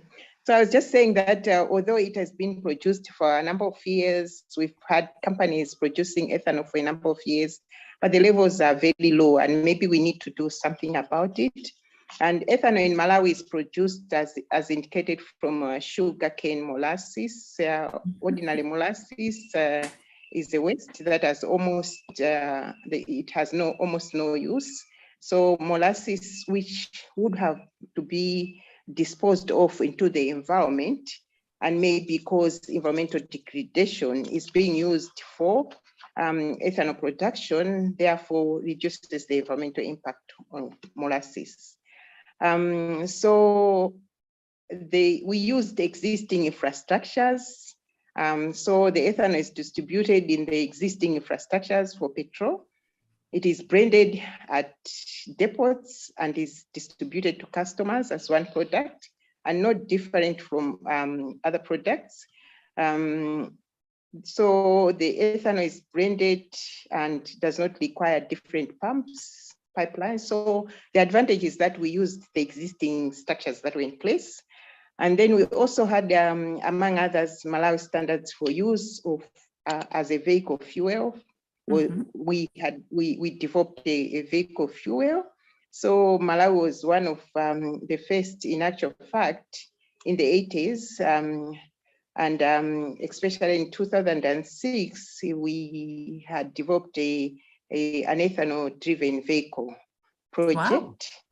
Yeah, so Malawi had to explore other sources of fuel for vehicles because we, as I indicated, we had crisis in terms of fuel.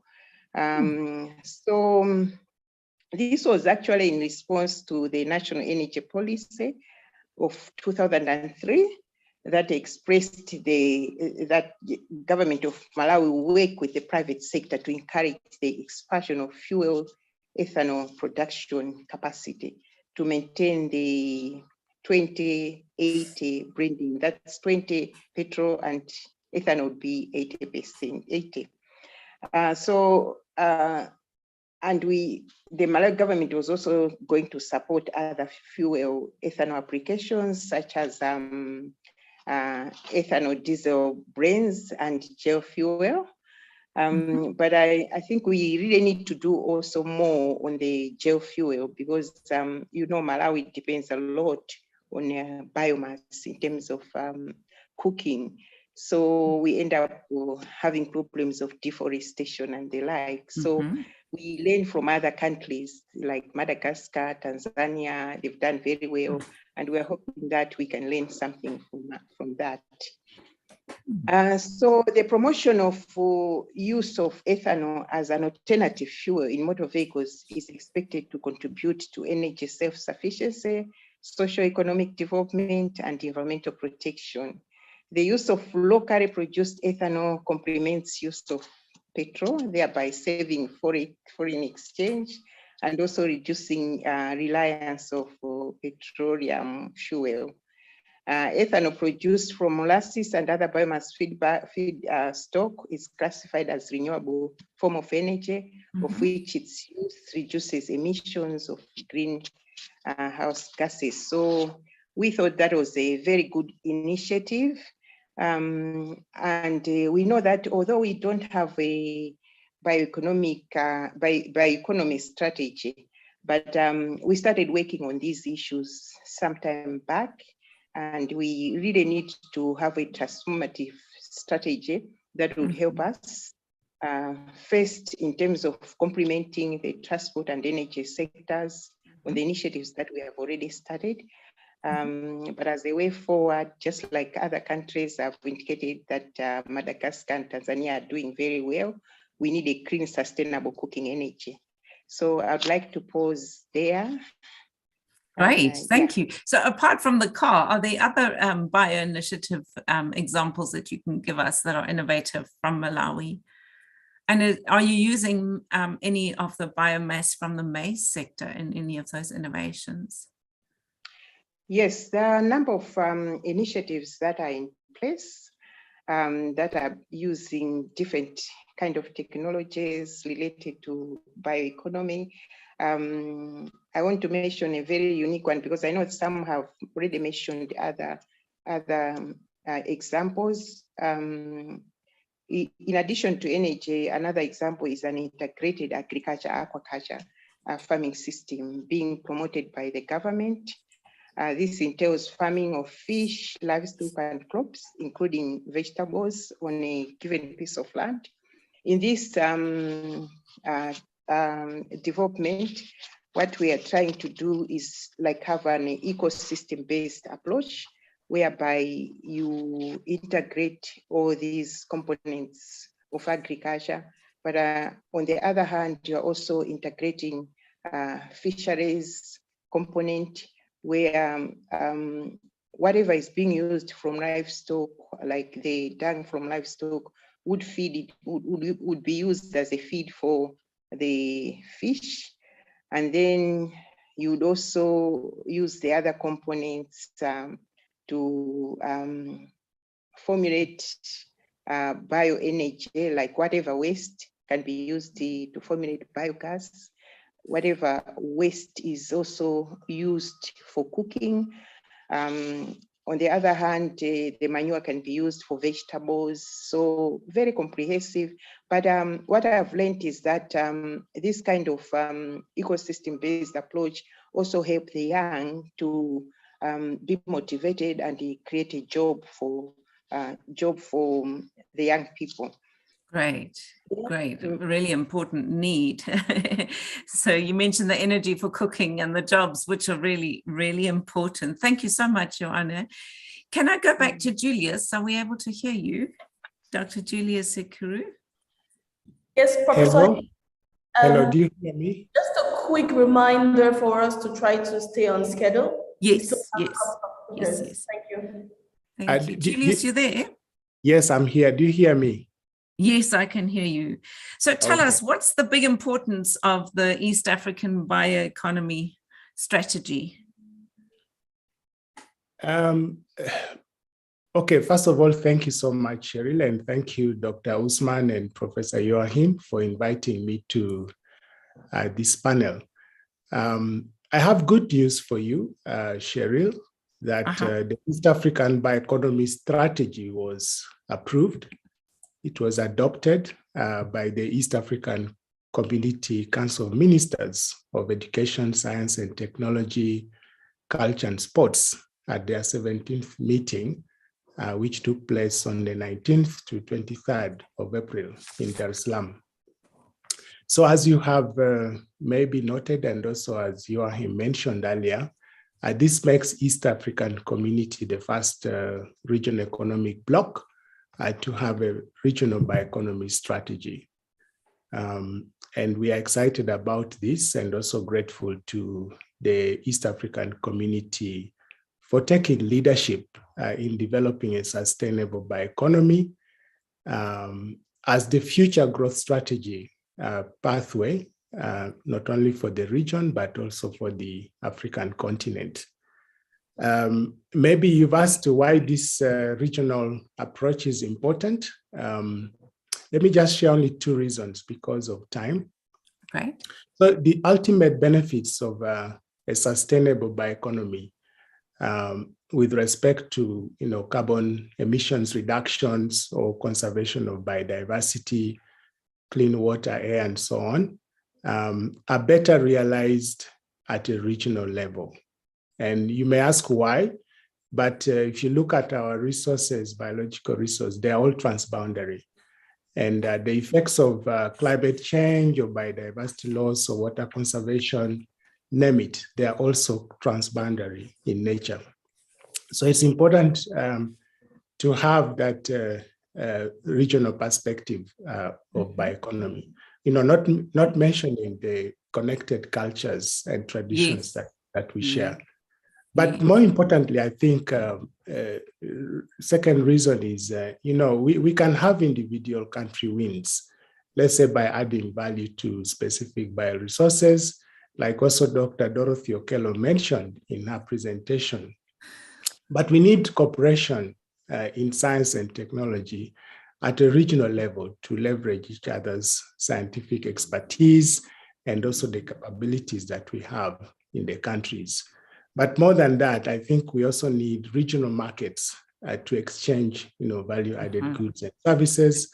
And we need economies at scale at the regional level to effectively participate in the global market for the bioeconomy. And maybe participants want to know that the Business Council, the World Business Council for Sustainable Development, and the Boston Consulting Group Circular Bioeconomy Report 2020 indicates that this global bioeconomy market is growing at about 3.3% per annum, and it will reach about $7.7 trillion by 2030. And this is the opportunity that Africa, absolutely, that Africa should. Thank you. Thank you so much, and thanks for your leadership in this domain. Can I turn, in the interest of time, to Dr. Dominguez Gove to give us maybe just 3 takeaways of what you've heard from listening to the report and the country studies. Dr. Gove is the Director of Food, Agriculture, and Natural Resources at SADC. Are you online? Yes, I am. Thank you very much. Brilliant. I think, yes, my takeaway, I have learned a lot. I think this area is new and it's really exciting. But I think considering the relevance of this area, if I take, for example, the SADC region, I think all the industrial development that we have planned up to 2063, which is aligned with the African process, it is fully based on natural resources, be it agriculture, be it wildlife, forestry, fisheries, and so forth. So I think this discussion and the good information that has been shared here shows that the bioeconomy has a critical role to play. If I talk for the SADC region, it has a critical role for the regional integration agenda, which is under the Regional Indicative Strategic Development Plan. And having the 2 countries from our region, namely South Africa, which is one of the leaders, and Namibia, and all the great work that you are doing, I think I would urge these 2 countries to really champion the process within the region so that at least we can increase the pace and adequate use of natural resources for economic development and also for the livelihood of our population. You will recall that the number of food insecure people in SADC region is increasing every year. Mm-hmm. Now we are around 52 million, which is 15% of the total population. So we really need innovation and not using the classic methods of exploiting natural resources so that we can meet the demand of increasing population in our region. So it's really something that should not be ending here. It should not be an academic exercise. It is something that we have to quickly bring to the governance, to the policy, and to the people of our region. I will stop here. Thank you. Beautifully said. Thank you ever so much for the encouragement. And if we can now move to the African Union Development Agency, NEPAD, Dr. Esterine Lesenge Fatabong. Esterine, would you like to give your 3 key takeaways from what you've heard?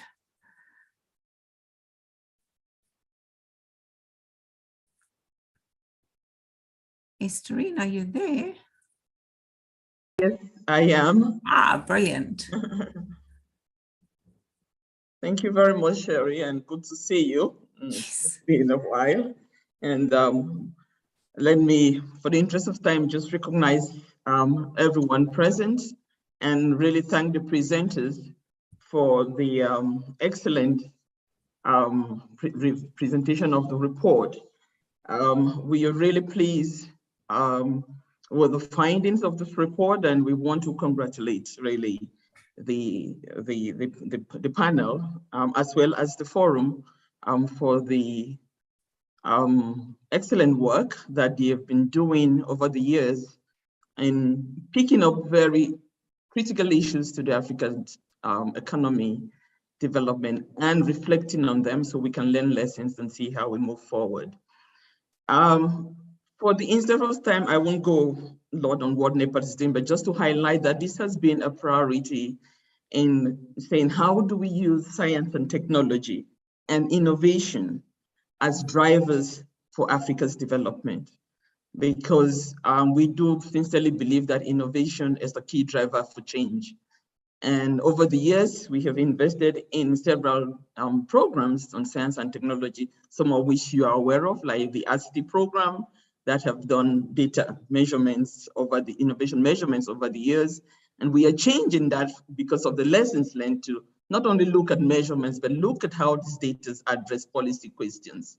So from the report and from the excellent contributions that we've heard from all the participants and different contributors, we do believe that the issue of bioeconomy is central to our response to COVID-19, to the new realities of how we build a more equitable society.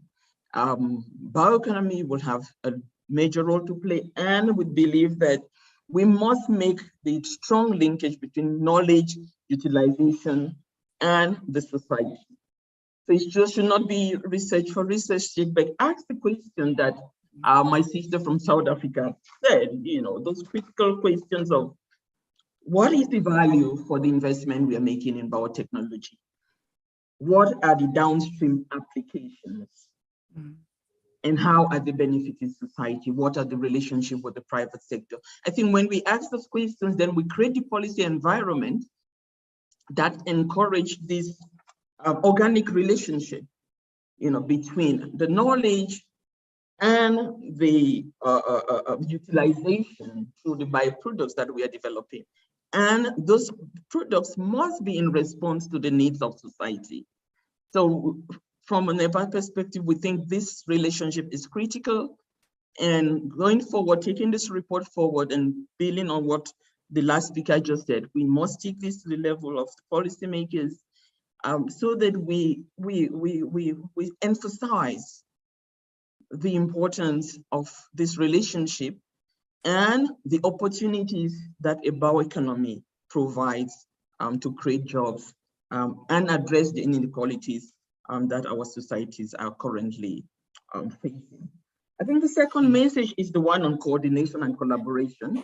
I think it's coming through so well, and the lessons that we've learned from the South African experience, and I think Namibia, they will be able to respond quickly because there were some institutions that were there and mechanisms for coordination were also there. So again, I think we must move out of this business as usual that people want to do their research and publish a nice paper, but take it forward and say, for innovation and transformation, it cannot be a one-person show.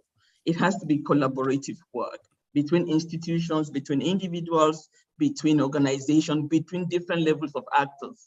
So creating that platform that will bring close cooperation with all actors within this ecosystem is critical. Thank you. And the last point, I know it's a three, just the one is about developing and enhance strategic innovative capacities. We want all these good things, but we must ask the questions, are our universities producing the young people who are going to go into these fields? That's the question. I think you will know very well, Shirley, being in the university environment. So we need to build human capacity. We need to do the technological capabilities. And we need to ensure that the private sector is there to be part of this creative environment, not as an add-on, but an integral part of the process, so they can contribute to develop these products and create jobs and create the wealth for everyone. And lastly, the investments are needed. And this investment have to be guided by clear government policies. I just came back from Lund University and visited the university. Has a rich environment ecosystem for innovation, but all these bits are pulled together. The lecturing, the business community that is ready to invest in excellent ideas from young people, the government orientation to say these are the priorities for the economy, so let's see how we drive innovation in these areas. And the regulatory environment to help with the IPs and all of these things. So that ecosystem, we need to harness it and take forward this really interesting report that we have launched today. Thank you. What a great note to end the discussions. Thank you. Leah, over to you. Thank you, everyone. Thank you so much, Professor Cheryl Hendricks, for moderating that exciting panel conversation. Thank you to all our panelists. Lessons, opportunities, so much to take away from this conversation. We are drawing nearer to the end of this 10th Malabo Montpellier Forum. And now to deliver the closing remarks for this session, I would like to invite the co-chair of the Malabo Montpellier Forum, Her Excellency Asia Bensela Alawi, Ambassador at Large to His Majesty King Mohammed VI of Morocco. Your Excellency. Microphone. Well, thank you very much, Laye. Your Excellency Prime Minister Haile Mariam Desalegn, dear fellow co-chair, Excellencies, Ministers of Environment and Agriculture, distinguished co-chair of the Malabo panel, Professor Von Braun and Dr. Badian, honorable members of the Malabo panel, Malabo Montpellier Panel, and partners. Ladies and gentlemen, good afternoon from Rabat, Morocco. Thank you for the interventions and talks of today. I would like just to tell you how happy I am to join this 10th Malabo Montpellier Forum for the second time as co-chair, and hope that next time I could welcome you in presence and meet all of you. I have learned a lot from the presentations and from, of course, the highlights about the report. And I am really happy to have this glimmer of hope in our very dim context with its multiple crises. Just a couple of words about this. It has been developed by many interventions. Indeed, while the pandemic and its lasting implications are still among us, we see a surge in China, which looms over the fragile hope for a normal life to be resumed, and the lining up of hundreds of ships outside of Shanghai are not the only disruptive, unfortunately, news in this context. The geopolitical crisis has joined with war in Ukraine, with devastating effects, not only for skyrocketing energy prices, but with what we are all concerned about, the food problems. Beyond the shortages and the skyrocketing prices, the fear that a lasting food crisis will be with us. And it's not only for us, this group or experts or leaders, it is in minds all across the world with a very, very deep concern with our population. So I will not go into all the details. I thank very much my co-chair who has detailed the hardships that our populations are living across the continent. So I would like, for my part, to focus a little bit, perhaps not as long as I had expected, on the glass half full, because the session has been much longer than we had probably thought. So first, I would like to thank the panel for a very rich report, and as well, Dr. Joachim von Braun for his initiating the Global Bioeconomy Summit, and who has probably had some inspiration for the very innovative theme of this report. Second, I learned a lot as well from the presentations, not only which have highlighted the findings of the reports, but as well from the countries themselves. And they were very eloquent and very informative. So I'll go straight, to the opportunities. Long list, I cannot quote, but very attractive incentives to all the other countries to adapt, to scale up, and to diffuse the advances that are being described. So of course, they are extremely rich from the resilience, new value chains, productivity and jobs, and not any jobs, much better jobs that we badly need in Africa, and so forth. So these are the real incentives that all the countries across Africa need to embark on this new avenue and new adventure of economy, but which is spreading quite hopefully. And why not dream of the 22% that China is scoring in this domain with, of course, trillions of investment in the field. So that to allow bioeconomy to thrive, it must be well designed, and it requires an enabling environment, as it has been very much and very wisely underlined.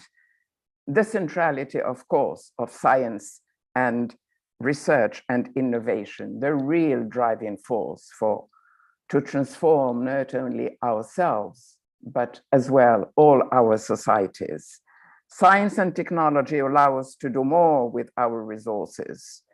There are so many advances, the science and technology, that are driving forces, a whole new era, and how we understand and interact with our natural surroundings.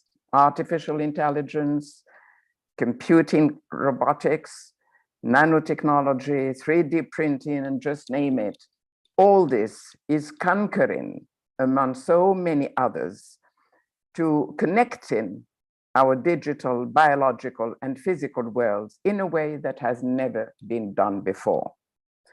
So in the process, they are transforming how we grow, manage, and consume our resources. Most of these technologies were existing before the pandemic, but I think that the pandemic has underlined the centrality of some of them, as the virtual talks that we are having today and which has become part of our habits. The last few years have shown light on the need for science and innovation. Without science and technology, we know that the pandemic impact would have been much worse. And we know that in Africa, the inequity about vaccine makes it absolutely urgent that we develop our own advance in all these matters.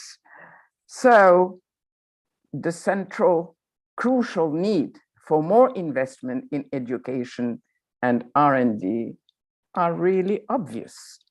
We will need all this to address the other challenges we face in our own way. The climate crisis, for example, which is so acute here in Africa. We have to develop our own solutions and approaches. Bioeconomics allow us to leverage our own natural wealth and human capacity to build durable, sustainable solutions. This is not to say that we are starting from scratch. We have had testimonies and informative presentations which tell us a lot about what is happening across the continent.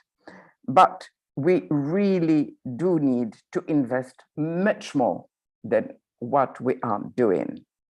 What makes me most hopeful is that from discussion we have had today, is that we here on the African continent are creating our own homegrown solutions, Our young people are using science and technology to harness their wonderful creativity and innovative nature. But still, we still need to invest much more. Although my own country is almost reaching the 1% of the GDP to be spent on R&D, as the African Union Agenda 26.3 recommends, we all have to do more. In Morocco, many various initiatives seek to develop bioeconomy, but they remain mainly oriented towards animal and human food production, about cosmetics, about some energy, and so forth. I don't want to go through the long list. The argan, of course, ecosystem is well known across the world now, which provides comfort and income for thousands of women in the continent and nourishes people, but as well cosmetics across the world now. Olive trees, marine algae, research, palm trees, and olive trees, and so forth. And myself, I am engaged in a new foundation that we just have created, which is the African Green Women-Oriented Foundation, in order to lift out of poverty and isolation very poor territories and which are specially targeted by climate change. And we are trying to harness innovation, research, putting together all the stakeholders with the ground actors, from university researchers to NGOs engaged in the field, to the farmers with their ancestral knowledge. And we are trying to create some magic alchemy to make sure we can help these territories which are very badly hit by the climate change. And as you know, drought is particularly severe this year. And we do see that it's not a luxury, that it is a must. So what I would like to say to finish on this long list of requirements is that governance is at the very heart of our problems in Africa. And we do know that, because it has to help and orchestrate all the other activities in order to make sure that things happen. In Morocco, we are blessed to have a strong leadership to provide the right guidance and oversight. His Majesty Mohammed V's vision and ambition, not only for Morocco, but for Africa at large, is very well known by Africans.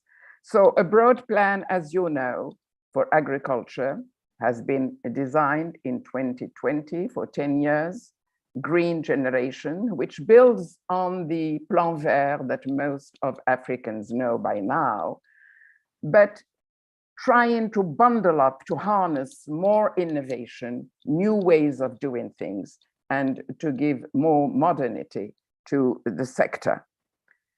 Perhaps is there a room for a specific strategy for bioeconomy to create the ecosystem which would be appropriate to carry on the transition towards bioeconomy, to make sure that we cannot rely only on the carbon-based economy, which is so destructive for our planet. So, to conclude, let me just stress the essential with a key message. It's the human factor, which is to play a main role in the transformation we are all looking for. In this very dim context again, I think we are blessed in Africa to have a population with a majority of young people who are eager to create and participate. Today, we have a new phenomenon. The planet has become a political object. So we do have to build on this very strong common and large common ground that it is providing itself as a playground in order to build up a new humanism where education for peace has all its place and to allow us to continue to live and thrive on this planet. Thank you very much for your attention. Thank you very much, Your Excellency, Asia Ben Salah Alawi, for that call to action. And this brings us to the end of the 10th meeting of the Malabo Montpellier Forum. So what did you think? How did you find the session? Drop a comment in the chat to let us know what you think about this session. Please monitor our chat. We have shared resources. Visit www.mamo.org to visit our website and get the bioeconomy report and all other reports produced by the Malabo Montpellier Panel. I will now invite, as we round up, all our panelists, if you will, please turn on your video so we can see you and get a beautiful shot for our documentation on this event. Please stay tuned for our post-event brief. We'll be sharing a brief with the key takeaways. Thank you so much for joining us, and please subscribe to our newsletter, follow us on social media, Twitter, Facebook, LinkedIn, until we see you for our next event. Ciao. Thank you. Bye. Thank you. Thank you, everyone. Thank you. It's great having you. Thank you, Cheryl. Thank you, Ambassador, Prime Minister, everybody, Aikari, Minister Lowe. So thank you, all of you. See you next time around. Bye-bye.